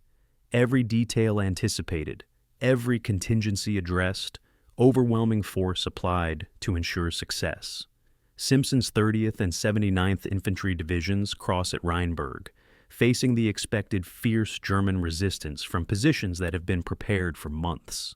The Rhine crossing is not the chaotic improvisation of the Roer operation, but rather a methodical set-piece battle that unfolds almost exactly as planned. The artillery barrage that precedes the assault is even larger than Operation Grenades, 2 hours of continuous fire that pulverizes German positions along the east bank. Assault boats cross under smoke, cover that reduces German defensive fire effectiveness. Engineer battalions begin bridge construction immediately, working through the night despite German artillery that has better range and accuracy here than at the Ruhr. By dawn on March 24th, bridgeheads are secure and expanding. By midday, tanks are crossing on completed bridges. By evening, 9th Army has 10 divisions across the Rhine, more combat power than entire armies possessed earlier in the war. But the Rhine crossing, impressive as it is, represents only the beginning of a larger strategic maneuver that will end German resistance in the west. While 9th Army crosses in the north and establishes its bridgehead, 1st Army to the south has its own bridgehead at Remagen, where 9th Armored Division captured the Ludendorff Bridge intact on March 7th, and 3rd Army farther south has crossed at Oppenheim. The entire Allied line is now over the Rhine, Germany's last natural barrier breached at multiple points. German commanders, looking at their maps, can see what's coming, but are powerless to prevent it. An Allied double envelopment that will encircle the entire Ruhr industrial region. March 28th. The exploitation phase begins. The 2nd and 3rd Armored Divisions, now across the Rhine and free of the bridgehead constraints, begin a dash eastward unprecedented even in this war of rapid advances. Their mission is to swing north and east of the Ruhr, advancing until they meet First Army forces swinging north from their Rhine bridgeheads. This will create an enormous pocket, the Ruhr region and every German soldier defending it completely surrounded. The race covers 50 miles in 2 days. Combat is sporadic. Brief encounters with German blocking forces, quick firefights, then resumption of the advance. German command and control has broken down so completely that units don't know where American spearheads are until tanks appear in their rear areas. April 1st, 1945. Near the town of Lippstadt, patrols from 2nd Armored Division meet patrols from 1st Army's 3rd Armored Division. The link-up is unplanned and almost accidental. Neither unit knew exactly where the other was. A lieutenant from 2nd Armored and a captain from 3rd Armored exchange greetings, confirm each other's identity, and report the contact to their respective commands. With that meeting, the Ruhr pocket is closed. Everything inside, the industrial cities, the coal mines, the steel mills, and every German soldier defending them, is now encircled. The pocket's circumference is approximately 80 miles. The number of German troops trapped inside will not be known for weeks, but it exceeds 300,000. Entire divisions, corps headquarters, army-level commands, all cut off from supply and reinforcement, all facing eventual defeat or surrender. Field Marshal Walter Model, commanding German Army Group B, establishes his headquarters in a forested area in the pocket's interior and faces the mathematical inevitability of his situation. He commands approximately 30 divisions, but divisions in name only. Most are at 20 to 30% of authorized strength, critically short of ammunition, fuel, and supplies. American and British forces surrounding the pocket can bring overwhelming firepower to bear against any breakout attempt. Air support is non-existent. The Luftwaffe can no longer operate effectively over Western Germany. Model's options are surrender, fight to annihilation, or attempt a breakout that has virtually no chance of success. Hitler's orders are predictable. Fight to the last man, no surrender, hold the Ruhr for the fatherland.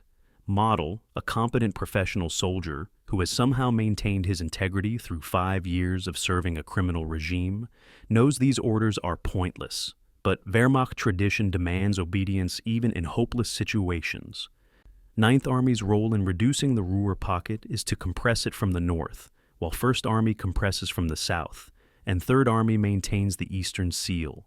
6 9th Army divisions, the 75th, 79th, 83rd, 95th, 102nd, and the 8th Armored, begin systematic attacks to reduce the pocket size, pushing German forces into an ever smaller area. This is not the exploitation warfare of the previous weeks, but something grimmer. Urban and industrial combat against an enemy that has nowhere to retreat. German resistance varies wildly. Some units surrender at first contact. Others fight building-to-building battles that last days. The variation seems based more on individual commanders' decisions than on any coordinated defense plan. The Ruhr's industrial landscape creates unique combat challenges. Factories with high walls and limited entry points become fortresses. Mine tunnels provide covered routes for German movement and storage for ammunition. Railway cuts and slag heaps offer defensive positions. Coal smoke and industrial haze reduce visibility. American forces, trained for open field warfare, must adapt to this industrial maze. Tactics evolve. Artillery shells with delayed fuses to penetrate factory walls before exploding. Tank destroyers used to blast through gates. Infantry using Bangalore torpedoes to breach walls when doors are too well defended. The fighting is methodical and exhausting, more like siege warfare than the mobile operations that characterize the race to the Rhine. Civilian presence complicates everything. The Ruhr is densely populated, millions of German civilians living in cities that are now battlefields. American policy is to minimize civilian casualties and avoid unnecessary destruction, but combat in populated areas makes this difficult. Artillery must be carefully controlled to avoid hitting residential areas. Air support is restricted. Infantry must clear buildings without knowing if they contain enemy soldiers, cowering civilians, or both. One American company commander describes the situation. You're advancing through a town, taking fire from a building. You return fire, suppress it, assault the building. Sometimes you find German soldiers. Sometimes you find a family that's been hiding in the basement for weeks, and you have no way to know which until you're inside. By mid-April, the pocket has been reduced to approximately 40 square miles centered on the city of Essen. German resistance is collapsing sector by sector, not through defeat in battle, but through surrender. Officers who have maintained discipline for weeks finally acknowledge that continued fighting serves no purpose. White flags appear from buildings. German soldiers emerge in formations, stacking weapons in organized piles before walking into captivity. The organizational breakdown is total. Soldiers who days earlier were following orders are now making individual decisions to surrender, sometimes without informing their commanders. Model, still maintaining his headquarters in the shrinking pocket, refuses to surrender himself, but authorizes his subordinates to make their own decisions. On April 21st, he shoots himself, one of the few German field marshals to choose death over capture. The final collapse of the Ruhr pocket comes on April 18, 1945, at Düsseldorf. The pocket is now split into several isolated groups with no coordination between them. Surrenders accelerate until they're occurring faster than MPs can process. By April 19th, organized resistance has ceased. The count of German prisoners exceeds 317,000, more than the Germans lost at Stalingrad, more than any encirclement in the war, except for Soviet operations on the Eastern Front. The hall includes Field Marshal Model's entire Army Group B headquarters, 30 generals, thousands of staff officers, and military equipment in such quantities that American forces simply guard it rather than trying to inventory it. The strategic significance of the Ruhr's capture cannot be overstated. Germany's war economy depended on the Ruhr for 60% of its coal and steel production. With the Ruhr gone, German armies cannot be re-equipped. Ammunition production will slow to a trickle within weeks. The Wehrmacht can continue fighting with what it has stockpiled, but it cannot sustain operations for more than a few additional weeks. The Ruhr's loss, more than any battlefield defeat, means the war is effectively over. German commanders know it, Hitler knows it, though he refuses to acknowledge it publicly. And soldiers of Ninth Army, having just participated in history's largest Western Front encirclement, know it too. The question is no longer whether Germany will be defeated, but how long the final phase will last, and how many more will die in a war that is already decided. April 5th, 1945. The 75th Infantry Division advances into the outskirts of Essen, Germany's sixth largest city and home to the Krupp Steel Works, the massive industrial complex that has armed German forces for decades. The city is a maze of rubble from years of Allied bombing, factory buildings with walls 30 feet thick, blast furnaces that still radiate heat from production that ended only days ago. German defenders have turned this industrial landscape into a fortress. Machine gun nests are positioned in crane towers that offer commanding fields of fire. Snipers hide in blast furnace galleries. Anti-tank guns cover streets from positions inside factory buildings. This is urban warfare in its most challenging form. Every building a potential strong point. Every intersection a potential kill zone. Every advance measured in city blocks rather than miles. The fighting in Essen reveals the strange psychology of German resistance in the war's final weeks. Some defenders fight with desperate intensity, knowing they have nothing to lose. Others surrender at the first opportunity, having concluded that survival matters more than a cause that is already lost. Sometimes both reactions occur within the same unit, officers fighting while enlisted men refuse to continue, or vice versa. American company commanders never know what to expect. One factory might be defended to the last round. The next might yield hundreds of prisoners who emerge waving white flags before a shot is fired. The unpredictability is almost worse than consistent resistance, because it prevents American forces from developing reliable tactical patterns. The civilian situation inside the Ruhr pocket is increasingly desperate. Food distribution has broken down. Water systems are damaged by fighting. Electricity is sporadic. Hundreds of thousands of civilians are living in basements and cellars, emerging occasionally to search for food or water, trying to survive a battle they never wanted and cannot influence.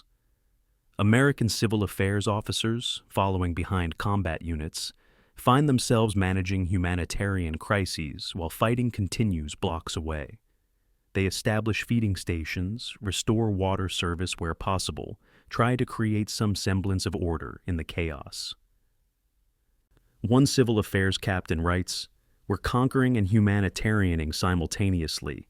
It's absurd. Morning is firefights, afternoon is coordinating bread delivery with the local mayor, who we were trying to kill yesterday." The Krupp works exemplify the challenge of fighting in industrial terrain. The complex covers 400 acres, a city within a city, with buildings connected by tunnels and railways.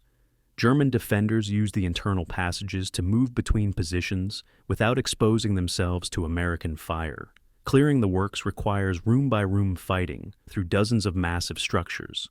Progress is measured in buildings per day.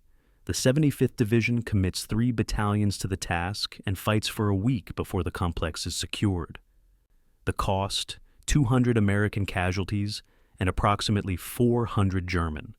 The prize, production facilities that once produced tanks, artillery, submarines, armor plate, the steel backbone of Germany's war machine, now silent and captured. April 12th brings news that ripples through every American unit. President Franklin Roosevelt has died. The announcement reaches frontline troops through radio broadcasts and unit bulletins. Combat pauses briefly as the news sinks in. Roosevelt has been president since 1933, the only president many soldiers have known as adults.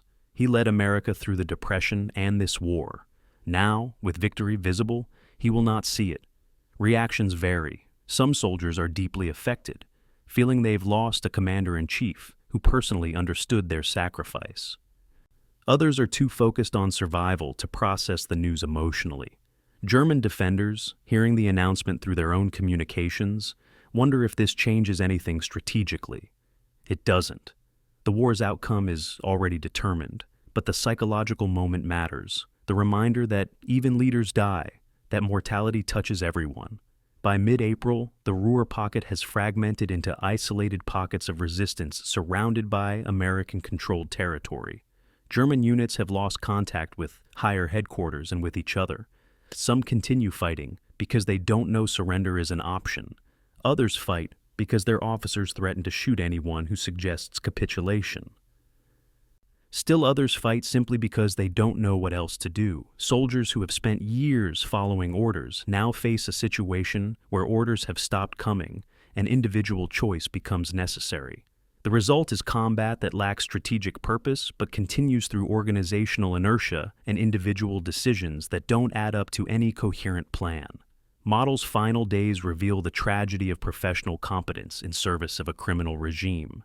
He is one of Germany's most capable field commanders, a defensive tactician who has repeatedly delayed Allied advances through skill and determination. But he has also served Hitler loyally, implemented brutal policies in occupied territories, and enabled a war of aggression and genocide. Now, trapped in the shrinking pocket with his army disintegrating around him, he faces choices that are all bad. Surrender would be militarily sensible, but personally unacceptable. He cannot imagine becoming a prisoner. Continued fighting is pointless and costs lives without changing outcomes. On April 21st, he dismisses his staff, authorizes them to surrender, walks into a forest, and shoots himself.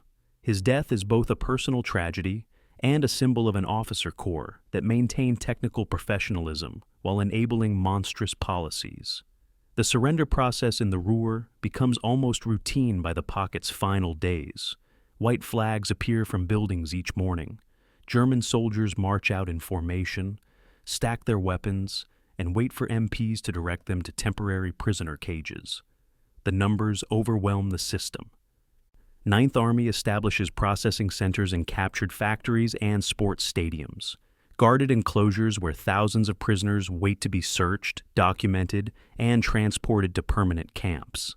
The MPs and intelligence officers conducting the processing are stunned by the variety. Wehrmacht regulars, Waffen-SS troops who burn their identifying tattoos to avoid special treatment, Luftwaffe ground personnel, Volkssturm militia, who are often over 50 years old, Hitler youth, who are teenagers. Germany's total mobilization is visible in this crowd of prisoners. The regime's desperation evident in the age range from 15 to 65. April 18th marks the Ruhr pocket's effective end. Scattered German units in isolated pockets continue fighting for a few more days, but organized resistance has ceased. The final count: 317,000 prisoners, more than Americans captured in the entire North African campaign, more than the Japanese lost in the Philippines. The haul of military equipment is similarly staggering. Tanks, artillery pieces, trucks, ammunition stocks, all captured or abandoned. Supply officers initially try to inventory the captured materiel, then give up and simply guard it until somebody decides what to do with thousands of pieces of military equipment sitting in parking lots and rail yards. 9th Army's casualties for the entire Ruhr operation, from the Rhine crossing on March 23rd through the pocket's closure on April 18th, total approximately 1,500 killed and 5,000 wounded, for an operation that involved encircling and destroying an enemy army group. These are remarkably light casualties. The disparity between American losses and German losses reveals the fundamental asymmetry of this phase of the war. One side has everything: air superiority, artillery ammunition, fuel, supplies, mobility, while the other has almost nothing except soldiers and the tactical skill to use them. When that's the equation, battles become less costly for the side with material advantage. Simpson visits the Ruhr on April 20th, touring Essen and seeing the industrial ruins that once powered Germany's military. He meets with division commanders who fought through this landscape, listens to their accounts of urban combat, asks about lessons learned. His assessment, characteristically understated, appears in a message to corps commanders: mission accomplished, well done. Now we have other work. That other work is already visible on maps at 9th Army headquarters, the drive east toward the Elbe River and whatever lies beyond. The Ruhr was a strategic objective, capturing it a necessary step toward victory. But it's not the end. It's another milestone on a road that leads, everyone hopes, to final German surrender, and an end to this war that has already lasted far too long. April 19th, 1945. 9th Army Headquarters receives execute orders for the operation. Staff officers have been planning for weeks. Drive east from the Ruhr to the Elbe River, approximately 200 miles across central Germany. The objective is to reach the Elbe before Soviet forces advancing from the east, establishing American control over as much German territory as possible before final surrender. Speed is everything. This is not a fighting advance, but an exploitation dash through collapsing German resistance. Simpson's operations order emphasizes a single priority: maximize advance rate, bypass resistance, leave mopping up to follow-on forces. The race to the Elbe is about to begin, and 9th Army, bloodied but confident from weeks of successful operations, is perfectly positioned to win it. The 2nd Armored Division leads the advance, its combat commands racing eastward on parallel axes, separated by 10 to 20 miles. Tank columns stretch for miles, moving at speeds that would be aggressive for peacetime road marches and are extraordinary for combat operations. They advance 30, then 40, then occasionally 50 miles in a single day, outrunning their own supply trucks, leaving maintenance vehicles behind to recover broken-down tanks, focused entirely on maintaining momentum. German resistance is sporadic and ineffective. Wehrmacht units encountered are usually retreating eastward even faster than Americans are advancing, trying to escape Soviet forces approaching from the other direction. Some German soldiers fire a few shots at American columns, then disappear. Most simply watch the Americans pass, then surrender to follow-on forces hours or days later. The Autobahn network, built in the 1930s for civilian traffic, but designed with military movement in mind, becomes the highway to the Elbe. These 4-lane highways allow tank columns to maintain sustained speeds of 25 to 30 miles per hour, far faster than cross-country movement or advances on ordinary roads. American commanders quickly realize the autobahns are the key to rapid advance and seize control of major interchanges to prevent German demolition. Engineers race ahead of combat columns to check bridges for demolition charges, defusing them when found, allowing the advance to continue without pause. The result is sustained exploitation warfare unlike anything American forces have achieved elsewhere in the European theater, perhaps unlike anything any army has achieved in modern warfare. The scenes along the autobahns are surreal, almost dreamlike in their strangeness. American tank columns share the road with German refugees fleeing westward from Soviet armies, Wehrmacht deserters trying to reach American lines rather than Soviet, and liberated Allied prisoners of war walking toward Allied lines after years of captivity. At one point, 2nd Armored Division's reconnaissance troops encounter a column of American POWs from a camp the Germans have evacuated. The prisoners and their rescuers stop, share rations and cigarettes, exchange news. The former POWs can't believe the war is nearly over. The tankers can't believe how far east they've advanced. We're in central Germany, halfway to Berlin, and there's nothing stopping us. The conversation ends, the column moves on, and the POWs continue their walk westward toward freedom. German civilian reaction to the American advance varies from town to town. Some communities hang white flags and surrender peacefully, mayors negotiating with American commanders to prevent fighting that would destroy what Allied bombing has left intact. Other towns show no flags, inhabitants staying hidden in basements, waiting to see what happens. A few towns still have Wehrmacht units or Volkssturm militia willing to fight, usually briefly and ineffectively, before being overwhelmed or withdrawing. American policy is to accept surrender when offered, but not to pause for negotiations when resistance is encountered. Bypassing is always preferable to fighting in this phase of operations. The 2nd Armored Division's path across Germany is marked by towns that surrendered without combat, grateful to avoid destruction in the war's final days. By April 24th, forward elements of 2nd Armored Division are approaching the Elbe River near the town of Barbie, about 60 miles southwest of Berlin. Reconnaissance patrols reach the river's west bank and report the bridges destroyed, but the far bank seemingly undefended. Division engineers are called forward to prepare crossing operations. Meanwhile, other 9th Army divisions are catching up. The 83rd Infantry Division advancing on 2nd Armored's right flank, the 5th Armored Division on its left.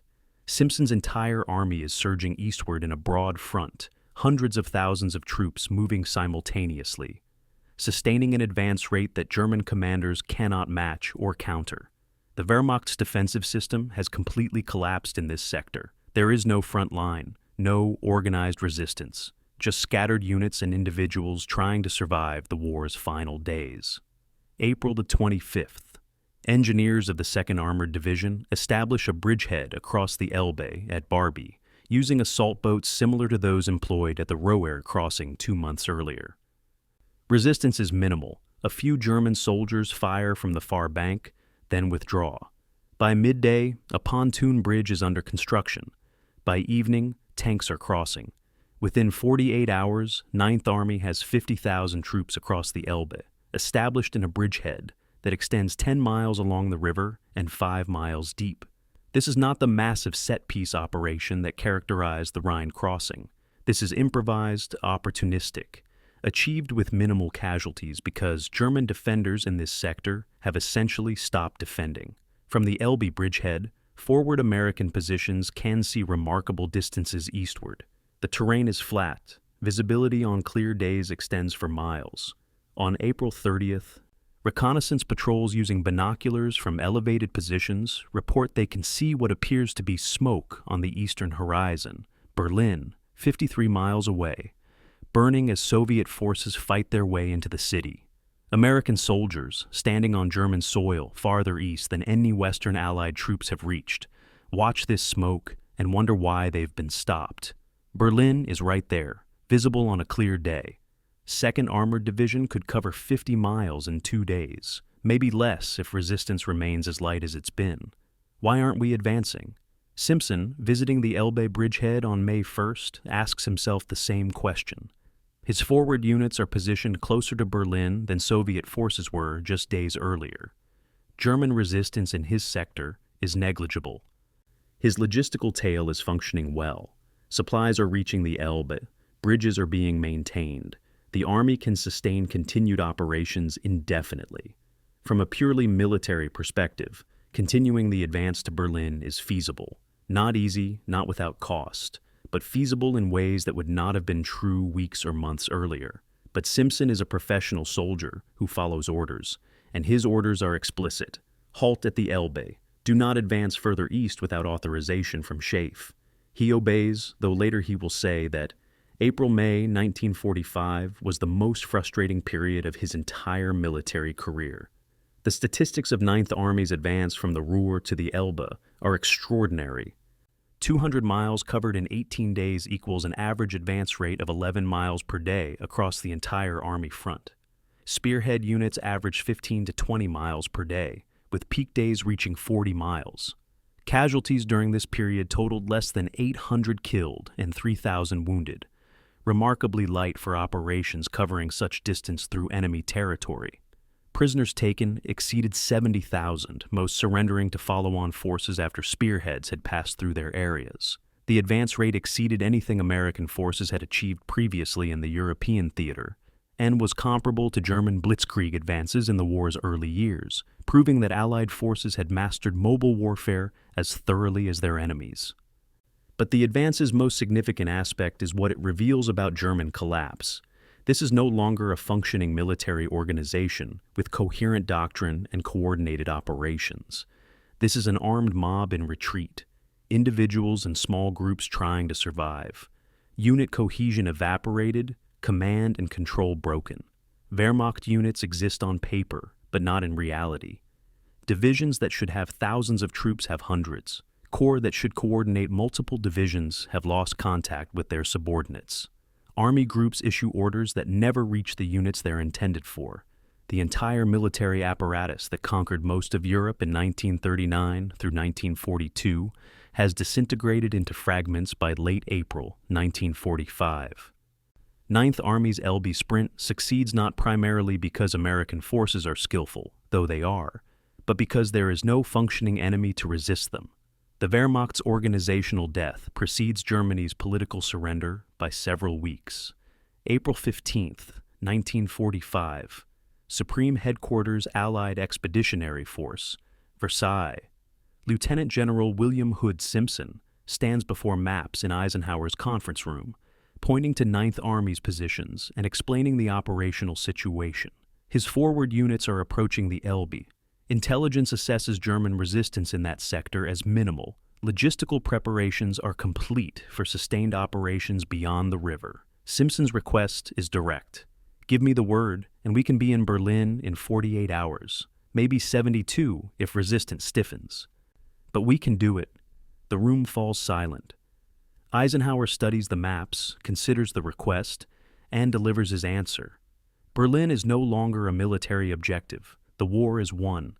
We don't need to take casualties for a prestige target when the strategic situation is already decided. Simpson nods, accepts the decision, and prepares to return to his headquarters. But in that moment, one of the most controversial decisions of World War II's endgame becomes final. The question of whether Ninth Army should have advanced on Berlin has generated debate for 80 years. The military feasibility is clear from the record. On April 25th, when Ninth Army established its Elbe bridgehead, forward American positions were 53 miles from Berlin's center, Soviet forces beginning their final assault on Berlin. April 16th, had to fight their way through determined German resistance from the Roer River. American forces faced minimal opposition from exhausted German units more interested in surrendering to Americans than fighting them. 2nd Armored Division, which had just covered 200 miles in 18 days, could certainly cover an additional 50 miles to Berlin if ordered. The question is not capability, but authorization and priority. Eisenhower's reasoning for denying Simpson's request rests on several factors, each individually defensible but collectively controversial. First, casualties. Schaff's staff estimated that fighting into Berlin might cost 100,000 American casualties, based on German performance defending other cities. Second, strategic irrelevance. Berlin's capture would not hasten German surrender, which depends on Hitler's death or decision to capitulate, not on territorial control. Third, political agreements. The Yalta Conference in February had already assigned Berlin to the Soviet occupation zone, meaning American forces would have to withdraw from the city after capturing it anyway. Fourth, Soviet relations. Allowing Americans to capture Berlin might damage Allied cooperation at precisely the moment post-war arrangements are being negotiated. These are serious considerations, and Eisenhower weighed them seriously. But each rationale has counterarguments that make the decision less clear. The casualty estimate of 100,000 appears inflated. Actual Soviet casualties for the Berlin operation totaled approximately 80,000 killed. In urban combat against defenders who fought with unusual determination, specifically to avoid Soviet capture. American forces, facing weaker resistance from Germans who preferred American to Soviet captivity, might have suffered substantially fewer casualties. The strategic irrelevance argument assumes that symbolic and political factors don't matter. Yet the Cold War that will dominate the next 45 years will be fought substantially over symbols and political perceptions. The Yalta occupation zones were proposals subject to negotiation, not binding treaties. American capture of Berlin might have altered those arrangements, and Soviet relations, rather than being damaged by American advance, might have been improved by demonstrating that Western allies were serious partners willing to contribute to final victory rather than passive observers letting Soviets bear the cost. Winston Churchill, Britain's Prime Minister, argued strenuously for an American advance on Berlin. His cables to Roosevelt in March and April 1945 are increasingly urgent. The Russian advance into Central Europe makes it essential that we reach Berlin first. If they take Berlin alone, if they liberate Eastern Europe alone, the post-war balance will be entirely in their favor. Churchill understood what the military situation obscured. The war's final month would determine political arrangements for decades. Territory controlled at Germany's surrender would become occupation zones. Occupation zones would become spheres of influence. Spheres of influence would become the fundamental division of post-war Europe. From Churchill's perspective, every mile of territory Soviet forces occupied would be territory under Soviet control indefinitely.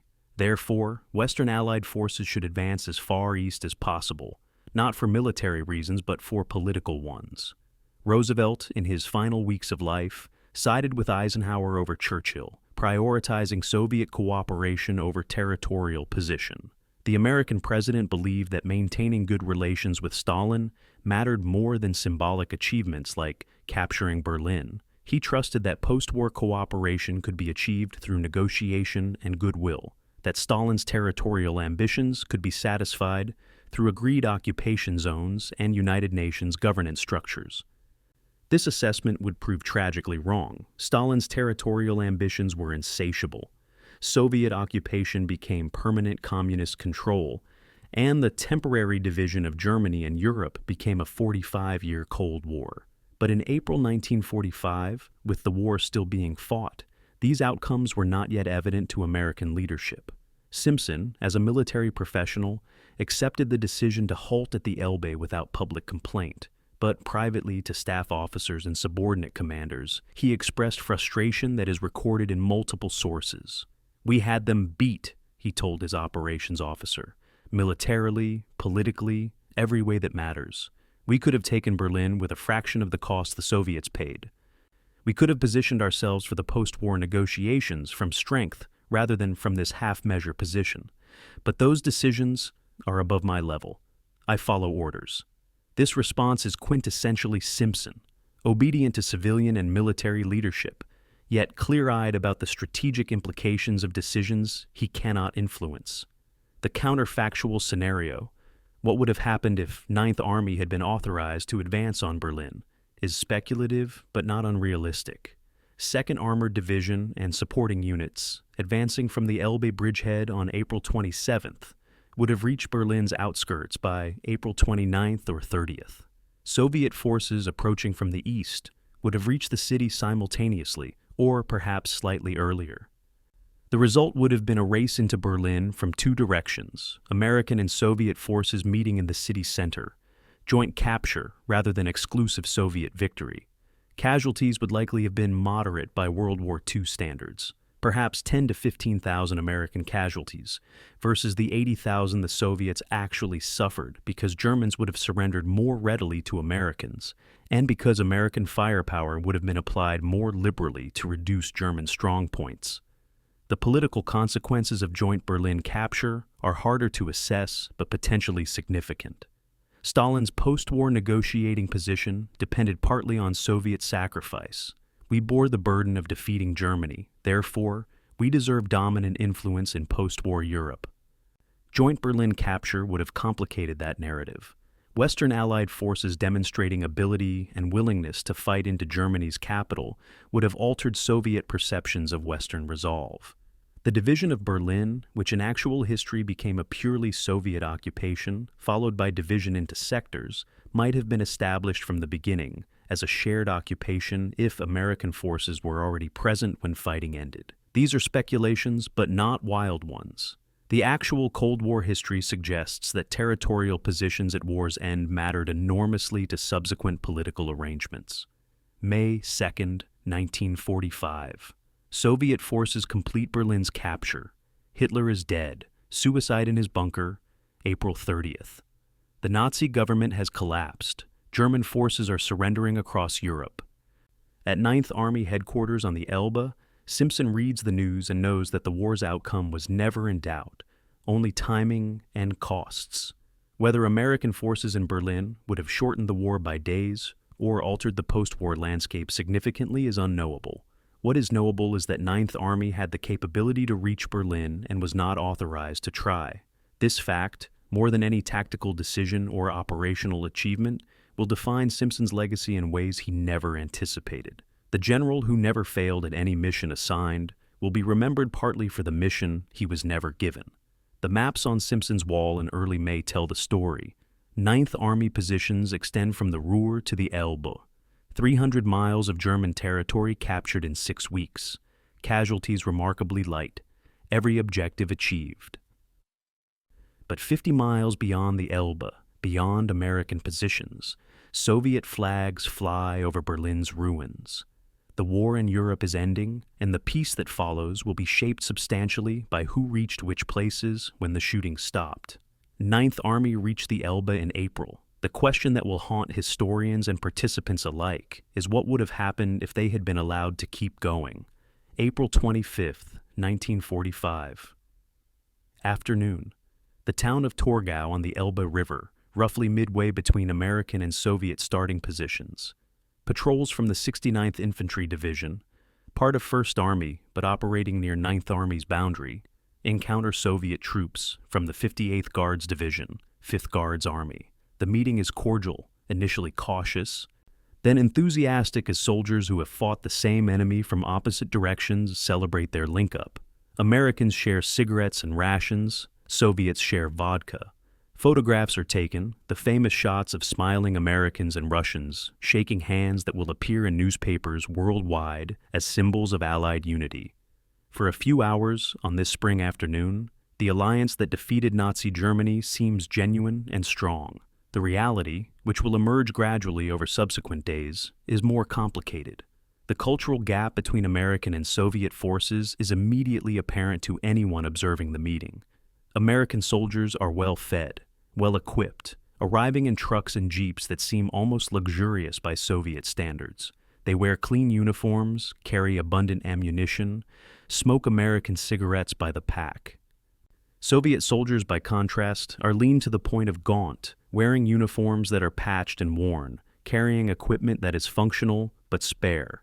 American units have mobile kitchens serving hot meals. Soviet units live on bread, preserved vegetables, and whatever they can forage. The disparity in material conditions does not reflect relative combat effectiveness. Soviet forces have just fought their way across Poland and eastern Germany against desperate German resistance. But it reveals the enormous difference in logistical capability between Western allies and the Soviet Union. Soviet officers, meeting their American counterparts, express astonishment at American material abundance. A Soviet colonel, touring an American supply dump, sees stacks of rations, ammunition, fuel barrels, replacement equipment. He asks, through translators, how Americans managed to transport so much material so far forward. The American supply officer explains the truck transport system, the pipeline networks, the air resupply capability. The Soviet colonel shakes his head in wonder. Soviet logistics depend heavily on railways and horse-drawn wagons, both of which limit operational range and supply volume. The Soviet officer says something to the translator, who hesitates before translating. He says that if his army had American logistics, they would be in Paris by now. The joke lands awkwardly. Americans laugh uncertainly, unsure if the Soviet is joking or serious. The refugee situation in the American-Soviet gap zone creates immediate tensions. Millions of German civilians and displaced persons from across Europe have fled westward ahead of Soviet forces, knowing or believing that Soviet occupation will be harsh. They have crowded into the zone between retreating German forces and advancing Soviets, hoping to reach American lines before Soviets catch them. Now, with American and Soviet forces meeting, these refugees are trapped. Soviet NKVD officers, military police, and security personnel begin demanding access to American-held territory to search for Soviet citizens, meaning Red Army soldiers who deserted or surrendered, forced laborers from Soviet territories, and political refugees. American commanders face impossible decisions: allow Soviet access and condemn thousands to probable execution, or refuse and damage relations with an ally. The refugee crisis reveals fundamental differences in how Americans and Soviets view human beings and military operations. American doctrine treats civilians as non-combatants to be protected when possible and inconvenienced minimally. Soviet doctrine treats civilians as resources to be controlled and potential threats to be suppressed. American forces establish refugee camps, provide food and medical care, try to process people according to Geneva Convention standards. Soviet forces view the refugee crowds as problems requiring harsh solutions. Potential enemies, security threats, deserters to be caught and punished. American soldiers, watching Soviet troops roughly handle civilians, are disturbed but under orders not to interfere. The alliance that seemed strong on April 25th begins fraying by April 28th. Intelligence officers on both sides use the meeting as an opportunity to assess the other military force that might, someday, become an enemy. American intelligence officers covertly photograph Soviet equipment, count tank types, note artillery calibers. Soviet intelligence officers do the same with American equipment. Both sides brief their observations up the chain of command. American assessments note that Soviet equipment is cruder than American, but often more practical, simpler, easier to maintain, designed for mass production rather than sophistication. Soviet assessments note American material abundance but question combat effectiveness. These well-fed, comfortable soldiers lack the hard edge that comes from desperate fighting. Both assessments miss important points. American forces are perfectly capable of hard fighting when required, but prefer to minimize casualties through firepower and logistics rather than accepting losses stoically. Soviet forces are combat effective not despite material shortages, but partly because of them, having learned to operate with minimal support. Simpson visits the Elbe sector, where American and Soviet forces are in contact on May 1st. He meets with Soviet commanders in carefully choreographed meetings, where toasts are exchanged, compliments offered, and substantive issues carefully avoided. The Soviet generals are professional, courteous, and opaque. They provide no information about Soviet operational plans, deflect questions about future operations, and respond to American questions with vague generalities. Simpson, ever diplomatic, matches their opacity with his own professional courtesy. The meetings accomplish little substantively, but maintain the appearance of Allied cooperation. Later, debriefing his staff, Simpson is blunt. They don't trust us, and we don't trust them. The alliance will last exactly as long as Germany remains a common enemy, which means approximately 2 more weeks. After that, we're going to have problems. The military-to-military relationship along the Elbe settles into an uneasy pattern. At high levels, official communications remain correct and professional. At ground level, American and Soviet soldiers interact warily, curious about each other, but separated by language, culture, and increasing restrictions from both sides. A zonal boundary is established, and both forces are ordered to remain on their respective sides except for official liaison purposes. Guards are posted, not to prevent German infiltration, but to control interaction between supposed allies. The Iron Curtain, which will not be named for another year when Churchill delivers his famous speech, is already descending along the Elbe River in early May 1945. One incident exemplifies the situation's complexity.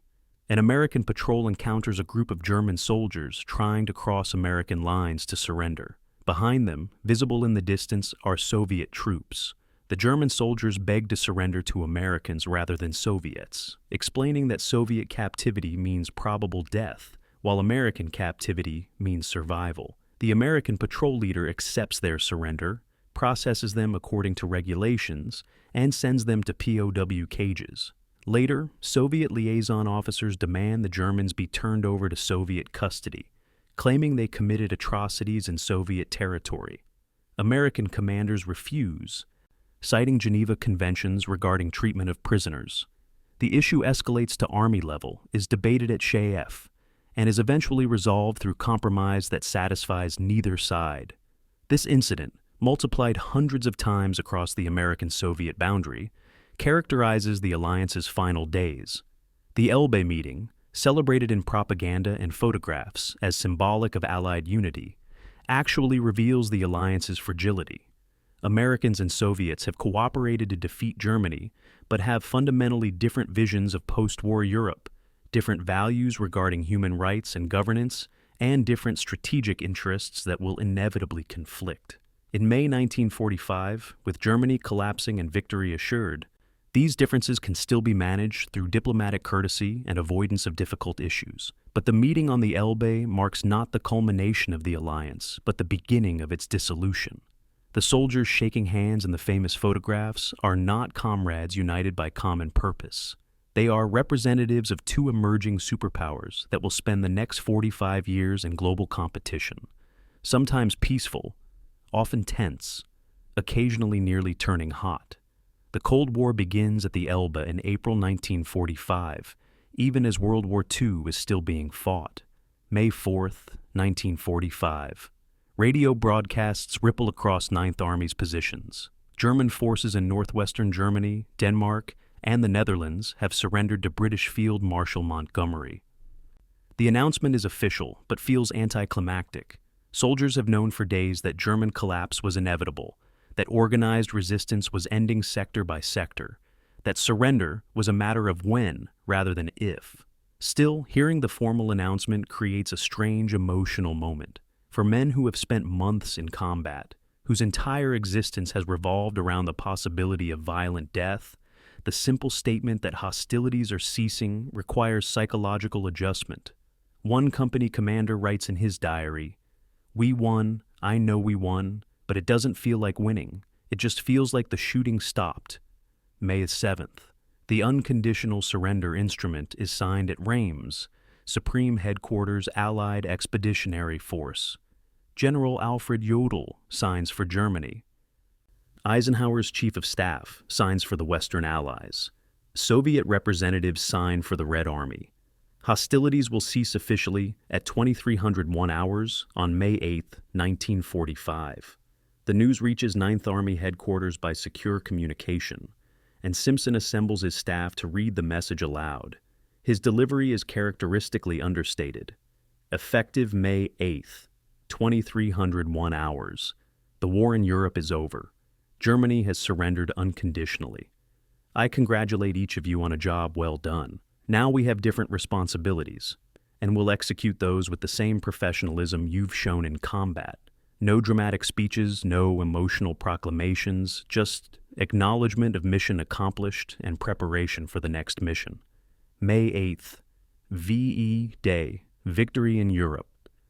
The celebrations vary wildly across Ninth Army's positions, reflecting the personalities of units and commanders rather than any coordinated plan. Some units organize formal ceremonies, formations standing at attention as commanders read victory proclamations, flags raised, and bugles sounding. Other units celebrate with raucous parties, alcohol flowing despite official restrictions, soldiers releasing tension accumulated over months of combat through celebration that occasionally crosses into rowdiness. Still other units mark the day quietly, veterans gathering in small groups to remember friends who didn't survive to see this day, memorial services held in fields or damaged churches, private moments of grief mixed with relief. There is no single emotional response to victory. There are as many responses as there are soldiers. In one rifle company of the 83rd Division, the reaction to VE Day is almost subdued. These are combat veterans who have fought from the Roer to the Elbe, who have lost friends and been wounded themselves, who have seen more violence than most people experience in lifetimes. Their company commander gathers them in a field and tells them the war is over. Silence. Then one sergeant asks, "When do we go home?" The commander doesn't know. Nobody knows. The assumption is that Europe's war ending means soldiers will rotate home, but no orders have arrived about demobilization schedules or priority systems. The company disbands, soldiers returning to the routine of occupation duty, guard posts, patrols, interacting with German civilians, but the question hangs unanswered. When do we go home? The Pacific War remains being fought, and that fact complicates VE Day celebrations for many soldiers. Victory in Europe is genuine, but partial. Japan continues fighting, and the assumption among many troops is that European theater veterans will be shipped to the Pacific to continue the war there. This possibility casts a shadow over celebrations. A soldier who has survived European combat now faces potential deployment to an entirely different theater, different terrain, different enemy, equally deadly. Intelligence officers brief units on Japanese tactics and defensive strategies. Training programs begin for jungle warfare. The euphoria of Germany's defeat is tempered by anticipation of more combat in a different hemisphere. Only the atomic bombs dropped in August will eliminate this possibility. But in May, the expectation is that victory in Europe simply means redeployment to the Pacific. German civilian reactions to surrender vary from relief to despair. In towns where combat was recent, civilians emerge from basements and cellars, assess damage, and begin the work of survival, finding food, restoring water service, identifying which buildings are habitable. In areas where American occupation has been established for weeks, life has already adjusted to new realities: military government, food rationing, restrictions on movement, denazifications, interrogations. For Germans who opposed Hitler, a minority but a significant one, surrender brings relief that the madness has finally ended. For convinced Nazis, surrender brings despair and denial, retreat into conspiracy theories about betrayal and secret weapons that might still turn the tide.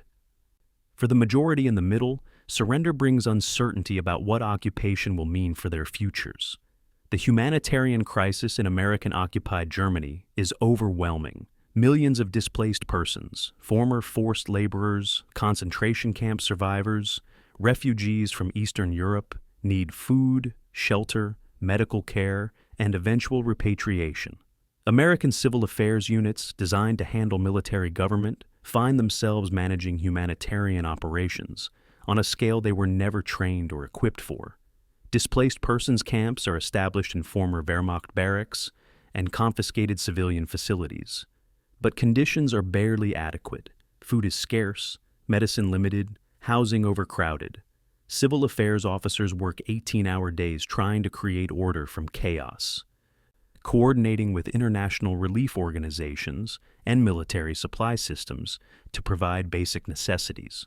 It's unglamorous work, receiving no publicity, but it's essential to preventing humanitarian catastrophe in the war's immediate aftermath.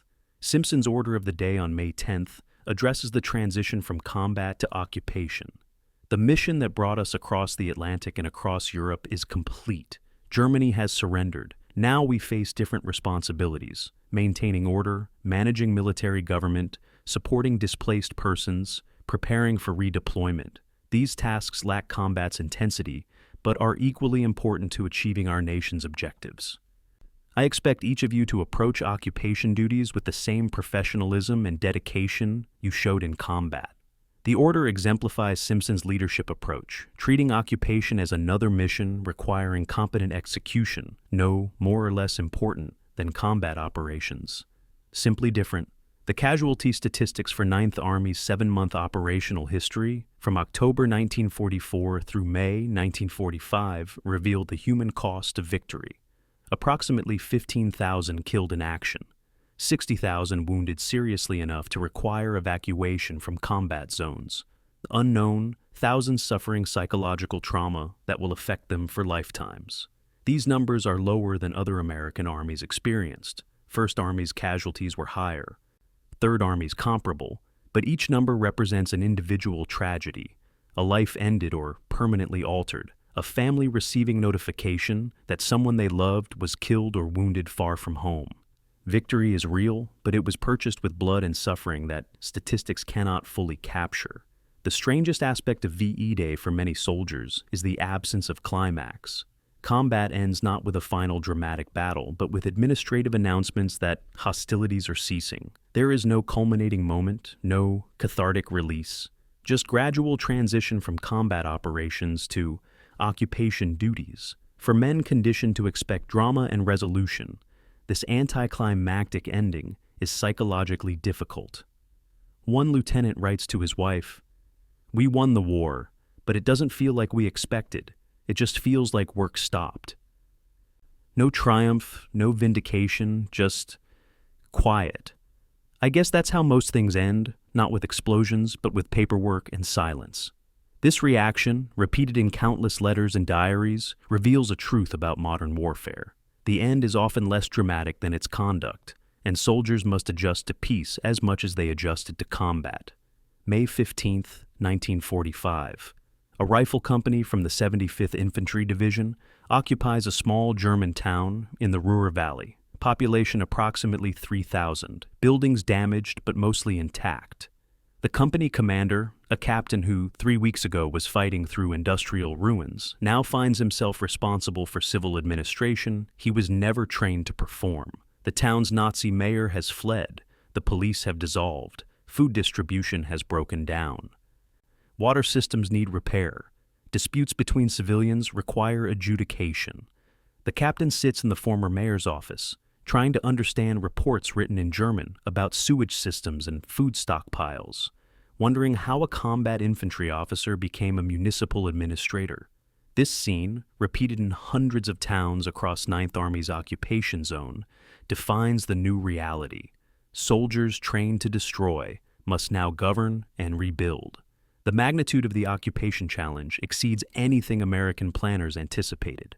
9th Army zone covers approximately 15,000 square miles of northwestern Germany, containing millions of civilians whose governing systems have collapsed. Nazi Party officials have fled or gone into hiding.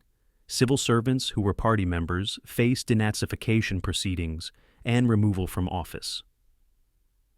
The administrative machinery that kept German society functioning, police, courts, utilities, food distribution, has stopped working effectively. American military government officers, undermanned and overwhelmed, must restore basic services while conducting occupation, guarding prisoners, and managing displaced persons. It's an impossible task, yet somehow it must be accomplished to prevent humanitarian catastrophe and civil disorder. The displaced persons crisis dominates occupation operations in ways that surprise everyone. Over 2 million displaced persons are in 9th Army's zone. Former forced laborers from Poland, Soviet Union, France, Belgium, concentration camp survivors, refugees from Eastern Europe fleeing Soviet advance, and smaller populations from virtually every European nation. They live in improvised camps, former military barracks, abandoned factories, anywhere that provides minimal shelter. They need food, medical care, clothing, and eventual repatriation to their homelands. But repatriation is complicated because many don't want to return. Soviet citizens fear Stalin's regime. Poles from eastern territories annexed by Soviets have no homes to return to. Jews who survived concentration camps have no communities left to rejoin. American officers trained for combat find themselves managing refugee populations larger than many cities. Denazification, the process of removing Nazi party members from positions of authority and influence, creates practical problems that policymakers in Washington never considered. In theory, denazification is straightforward. Identify party members, remove them from office, replace them with non-Nazis. In practice, it's nightmarish. Nazi party membership was essentially mandatory for anyone in professional positions: teachers, engineers, doctors, administrators. Removing every party member means removing nearly everyone with technical expertise needed to run modern society. One American military government officer writes, "We're supposed to denazify the water department, but every engineer was a party member because you couldn't be an engineer without joining. So, do we fire them and let the water system collapse, or keep them and violate our denazification policy?" Nobody in Washington thought about these contradictions. The screening process for denazification itself is overwhelming. Ninth Army establishes processing centers where German adults must complete Fragebogen, questionnaires about their activities during the Nazi period. Were you a party member? What organizations did you belong to? What was your role during the war? The questionnaires generate millions of forms requiring review by military government officers who lack the personnel to assess them properly. A German's Nazi past becomes largely self-reported, easily falsified by anyone willing to lie on a form. Genuine war criminals sometimes slip through, while minor party members are severely punished based on bureaucratic categorization rather than actual culpability. The entire system becomes an exercise in frustration for Americans trying to implement it and Germans trying to navigate it. Food shortages complicate occupation in ways that affect everyone. Germany's agricultural system has been disrupted by years of war. Men drafted into military, horses requisitioned, fertilizer diverted to munitions production, transportation systems destroyed by bombing. The 1945 harvest will be poor, and existing food stocks are inadequate for civilian populations. American military government must organize food distribution, allocate rations, prevent hoarding and black market operations. Soldiers who, 3 weeks ago, were liberating concentration camps now guard food warehouses against German civilians desperate enough to steal. The moral complexity is troubling. We're denying food to hungry people, including children, because allocations are insufficient for everyone. One supply officer writes, "We defeated them militarily, and now we're watching their children go hungry." This doesn't feel like victory. Simpson's administrative style adapts to occupation challenges much as it worked in combat. Identify competent subordinates, give them clear guidance, and let them solve problems without micromanagement. He establishes military government headquarters separate from tactical command structures, staffed with officers who have civil administration experience. He recruits German civilians who can demonstrate non-Nazi backgrounds to serve as advisors and administrators under American supervision. He prioritizes restoration of basic services, water, electricity, food distribution, over ideological purity and personnel selection. His approach is pragmatic, focused on making occupation work rather than adhering rigidly to policies that may sound good in Washington, but prove impractical in German towns where sewage systems are failing and typhus is a risk. Yet Simpson's time leading Ninth Army is ending, though he doesn't know it yet. In early June, orders arrive from Washington. Lieutenant General Simpson will return to the United States for reassignment to Army Ground Forces Headquarters, a staff position preparing for the planned invasion of Japan. Command of Ninth Army will transfer to another officer. The orders provide no explanation for the timing. Why remove an Army commander at the moment his administrative skills are most needed? The reasons are bureaucratic and political rather than military. Senior officers are being rotated home as Europe winds down. Simpson, never a self-promoter, has no political patrons arguing for his retention. Eisenhower needs him less now than during combat, and peacetime garrison duty doesn't require his particular talents. So, Simpson, who led Ninth Army from formation through victory, will leave before occupation is complete. His departure is characteristically understated. On June 25th, Simpson holds a final formation at Ninth Army headquarters. Staff officers assembled for his farewell. His speech is brief. "I've been privileged to command this army for 8 months, from the Roer River to the Elbe. You made my job easy by your competence and dedication. The war is won because of soldiers and staff officers who did their jobs superbly. I'm grateful to have served with you and proud of what we accomplished together. I know Ninth Army will continue to perform excellently under new leadership. That's it. No drama, no emotion visible, just professional acknowledgement and transition." Staff officers present later recall feeling that Simpson genuinely believed the Army's success was their achievement rather than his leadership, that he truly saw his role as facilitating others' work rather than directing it through force of personality. No public ceremony marks Simpson's departure from Europe. No media coverage announces that one of America's most effective Army commanders is going home. He boards a transport plane at a military airfield, flies to the United States, and disappears into staff assignments that will never utilize his field command abilities. The contrast with other commanders is stark. Patton receives ticker tape parades and writes best-selling memoirs. Bradley becomes Army Chief of Staff. Eisenhower becomes President. Simpson quietly retires from the Army in 1946, moves to Texas, and lives the rest of his life in anonymity. The Ghost General who commanded the Ghost Army fades from public consciousness almost immediately after the war ends. His contributions known to military historians, but invisible to the general public that celebrates more flamboyant commanders. Ninth Army itself continues operations through summer and fall 1945, but its identity as Simpson's command is already fading. Units are transferred to other formations. Soldiers are demobilized and sent home based on point systems that prioritize length of service and combat experience.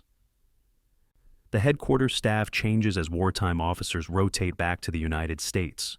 By October, Ninth Army as an operational entity is deactivated, its functions absorbed into military government structures and permanent occupation forces. The army that formed in September 1944 fought from the Ruhr to the Elbe and encircled the Ruhr ceases to exist just 13 months after its creation. Its battle honors are recorded, its casualties memorialized, and its history filed away in official archives where military historians will eventually study it. But in popular memory, in the stories Americans tell themselves about World War II, Ninth Army barely registers, another victim of its own competence and its commander's self-effacing leadership style. 1946. Lieutenant General William Hood Simpson retires from the United States Army after 37 years of service, 35 of those years in peacetime and 2 in the greatest war in human history. He returns to San Antonio, Texas, purchases a modest home, and lives quietly with his wife. No publisher approaches him about writing memoirs. No Hollywood studio wants to make movies about his campaigns. No journalist seeks interviews about his role in defeating Nazi Germany. Simpson, who never sought publicity during the war, finds that peacetime offers even less recognition than combat did. He accepts this obscurity without apparent bitterness, telling a friend, "I did my job. That's all that matters." Whether anyone remembers is irrelevant. For a man whose entire leadership philosophy centered on mission accomplishment rather than personal glory, this outcome is perhaps fitting. But it raises profound questions about how America remembers its military history and who becomes celebrated versus forgotten. The 1940s and 50s see publication of dozens of World War II memoirs and histories, establishing the popular narrative of America's European war.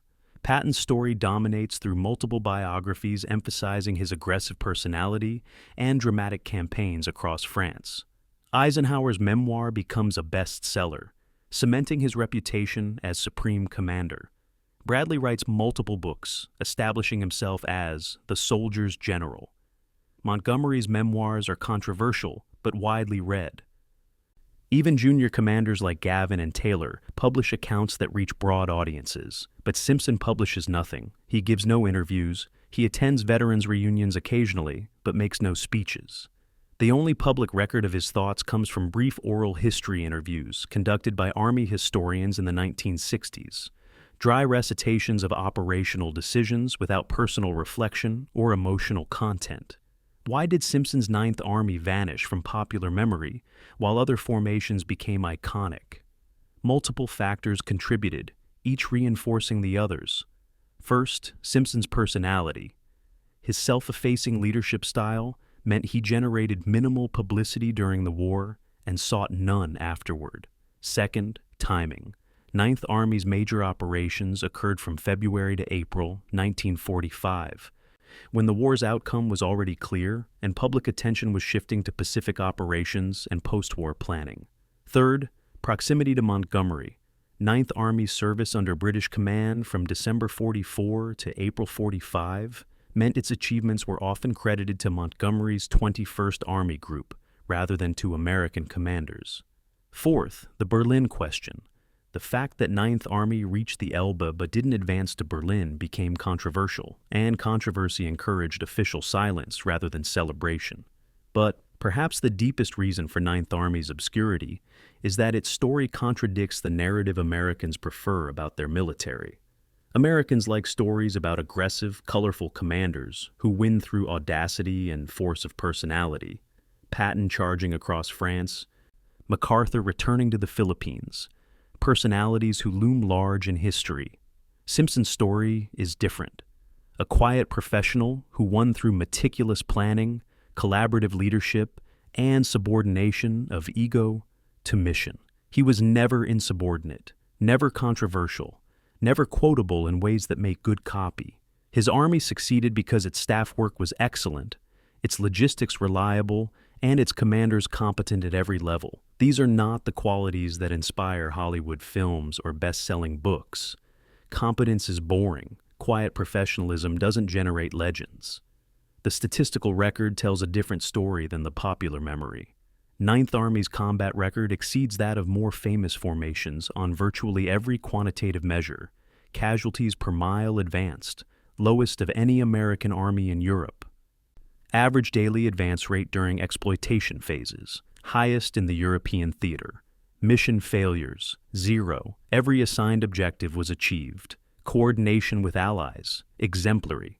Only American army that worked effectively under British command. Days of sustained offensive operations, among the highest despite later entry into combat. Prisoner captures, second only to First Army in total numbers, highest per day of combat operations. These numbers don't lie. Ninth Army was arguably the most effective American field army in the European War, yet it's the least known. Professional military historians recognized Simpson's abilities even if popular memory forgot them.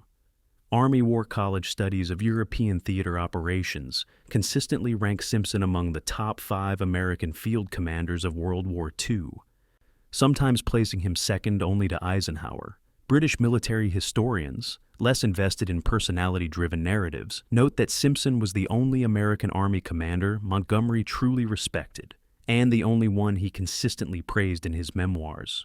German commanders' post-war assessments identified Ninth Army as the most dangerous American formation they faced, not the most aggressive like Third Army, but the most reliable and effective. Model, in papers recovered after his death, wrote that Simpson's forces were professionally excellent in every dimension, well-supplied, competently led, and utterly reliable. They will accomplish whatever mission they are assigned. Veterans of Ninth Army carried their service's obscurity with mixed emotions. Some were frustrated that their achievements received less recognition than those of Third Army or airborne divisions, whose exploits were celebrated in the films and books. Others internalized Simpson's attitude, taking pride in professional accomplishment regardless of public recognition. Ninth Army Association reunions continued into the 1980s, attended by shrinking numbers of aging veterans who shared memories of Roer crossings and Elbe sprints with diminishing audiences. Their children and grandchildren often didn't understand what Ninth Army had done or why it mattered. One veteran, interviewed in 1985, said, "We were the best army nobody's heard of. We fought as hard as anyone, advanced as far as anyone, and lost fewer men doing it, but Patton had the publicity machine and we had Simpson. Who didn't care about publicity? I'm proud of what we did, even if nobody else remembers. The Berlin question haunted Ninth Army's legacy in ways that affected historical assessment for decades. The controversy over whether American forces should have advanced on Berlin became entangled with Cold War politics and recriminations about who lost Eastern Europe to Soviet domination. Simpson's role in this controversy was minimal. He requested permission to advance, was denied, and obeyed orders without public complaint. But the question of what would have happened if Ninth Army had continued to Berlin kept the Army's story alive in historical debate, even if popular memory forgot. Could Ninth Army have taken Berlin? Almost certainly yes, based on the military situation in late April 45. Should they have tried? That's a political question historians still debate. Would it have changed post-war arrangements? Possibly, though perhaps not as dramatically as some claim. Simpson himself rarely discussed the Berlin question in his few recorded interviews. When pressed by Army historians in 1963, he said simply, "We could have gone to Berlin. Whether we should have is a political decision that was above my level. I was ordered to halt at the Elbe, and I halted. That's what soldiers do. They follow orders. I have no complaints about the decision. It wasn't mine to make." This response exemplifies his entire approach to command and to history. Do your job professionally, accept that higher authority makes strategic decisions, and refuse to second-guess or seek vindication. It's an admirable attitude in many ways. But it also meant Simpson never defended his own legacy or advocated for Ninth Army's place in historical memory. Simpson died in 1980, age 88, in San Antonio. His obituary in the New York Times was respectful but brief, noting that he was one of the least known but most effective commanders of World War II. The phrase captured the paradox perfectly. Effectiveness and recognition are not correlated in American military history. Funerals with military honors were held, attended by aging veterans and family, but not by the senior political or military figures who attend celebrity commanders' services. Simpson was buried with no more fanfare than he had sought in life. The ghost general was gone, and with him passed most of the living memory of what Ninth Army had accomplished. Contemporary assessment, freed from wartime politics and Cold War recriminations, allows clearer evaluation of Simpson and Ninth Army's contributions. In an era of celebrity military commanders whose memoirs become bestsellers and whose personalities dominate narratives, Simpson represents an alternative model. Leadership through facilitation rather than domination. Success through organizational excellence rather than personal charisma. Victory through professional competence rather than theatrical aggression. This model doesn't produce legends, but it produces results. Ninth Army accomplished every mission assigned, advanced farther and faster than peer formations, maintained lower casualty rates, and demonstrated that military effectiveness comes from systems and people, not from commanders' personalities. The final irony is that Simpson's obscurity and Ninth Army's forgotten status may actually validate his leadership philosophy. He believed that commanders should create conditions for success and then let subordinates execute without grabbing credit. He believed that organizations matter more than individuals, that competence matters more than charisma, that mission accomplishment matters more than historical legacy. Ninth Army's disappearance from popular memory, while its achievements remain documented in official records, proves his point. The work mattered, not the recognition. The ghost army that won every battle but vanished from history demonstrates that excellence needs no publicity, and that history's most important stories are often the ones never told. Military professionals studying leadership still examine Simpson's methods, recognizing in his self-effacing approach something valuable that celebrity commanders miss. Students at Command and General Staff College analyze Ninth Army's operations as examples of effective planning, logistics, and coordination.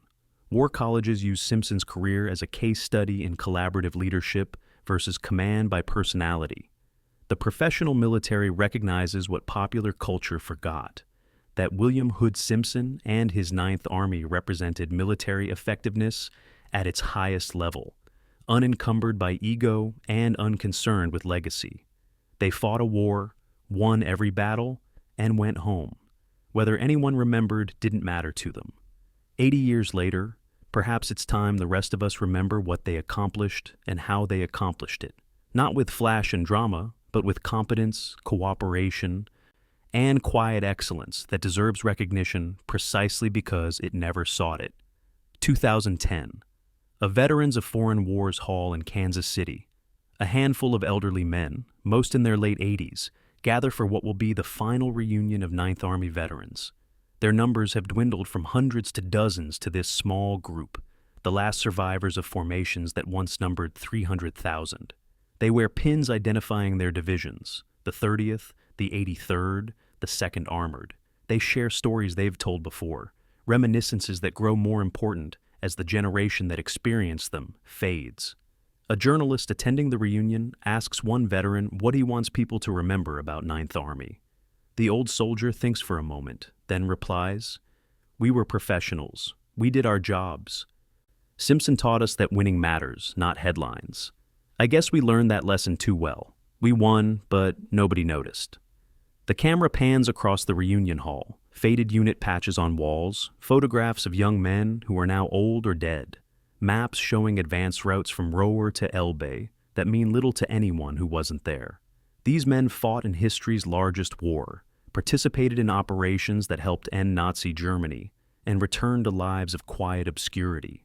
They were the ghost army, invisible in their time, forgotten by history, yet they won every battle they fought.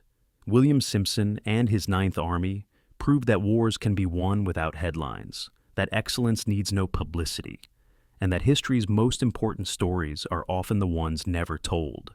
As the reunion ends and the veterans depart, probably for the last time, their legacy remains.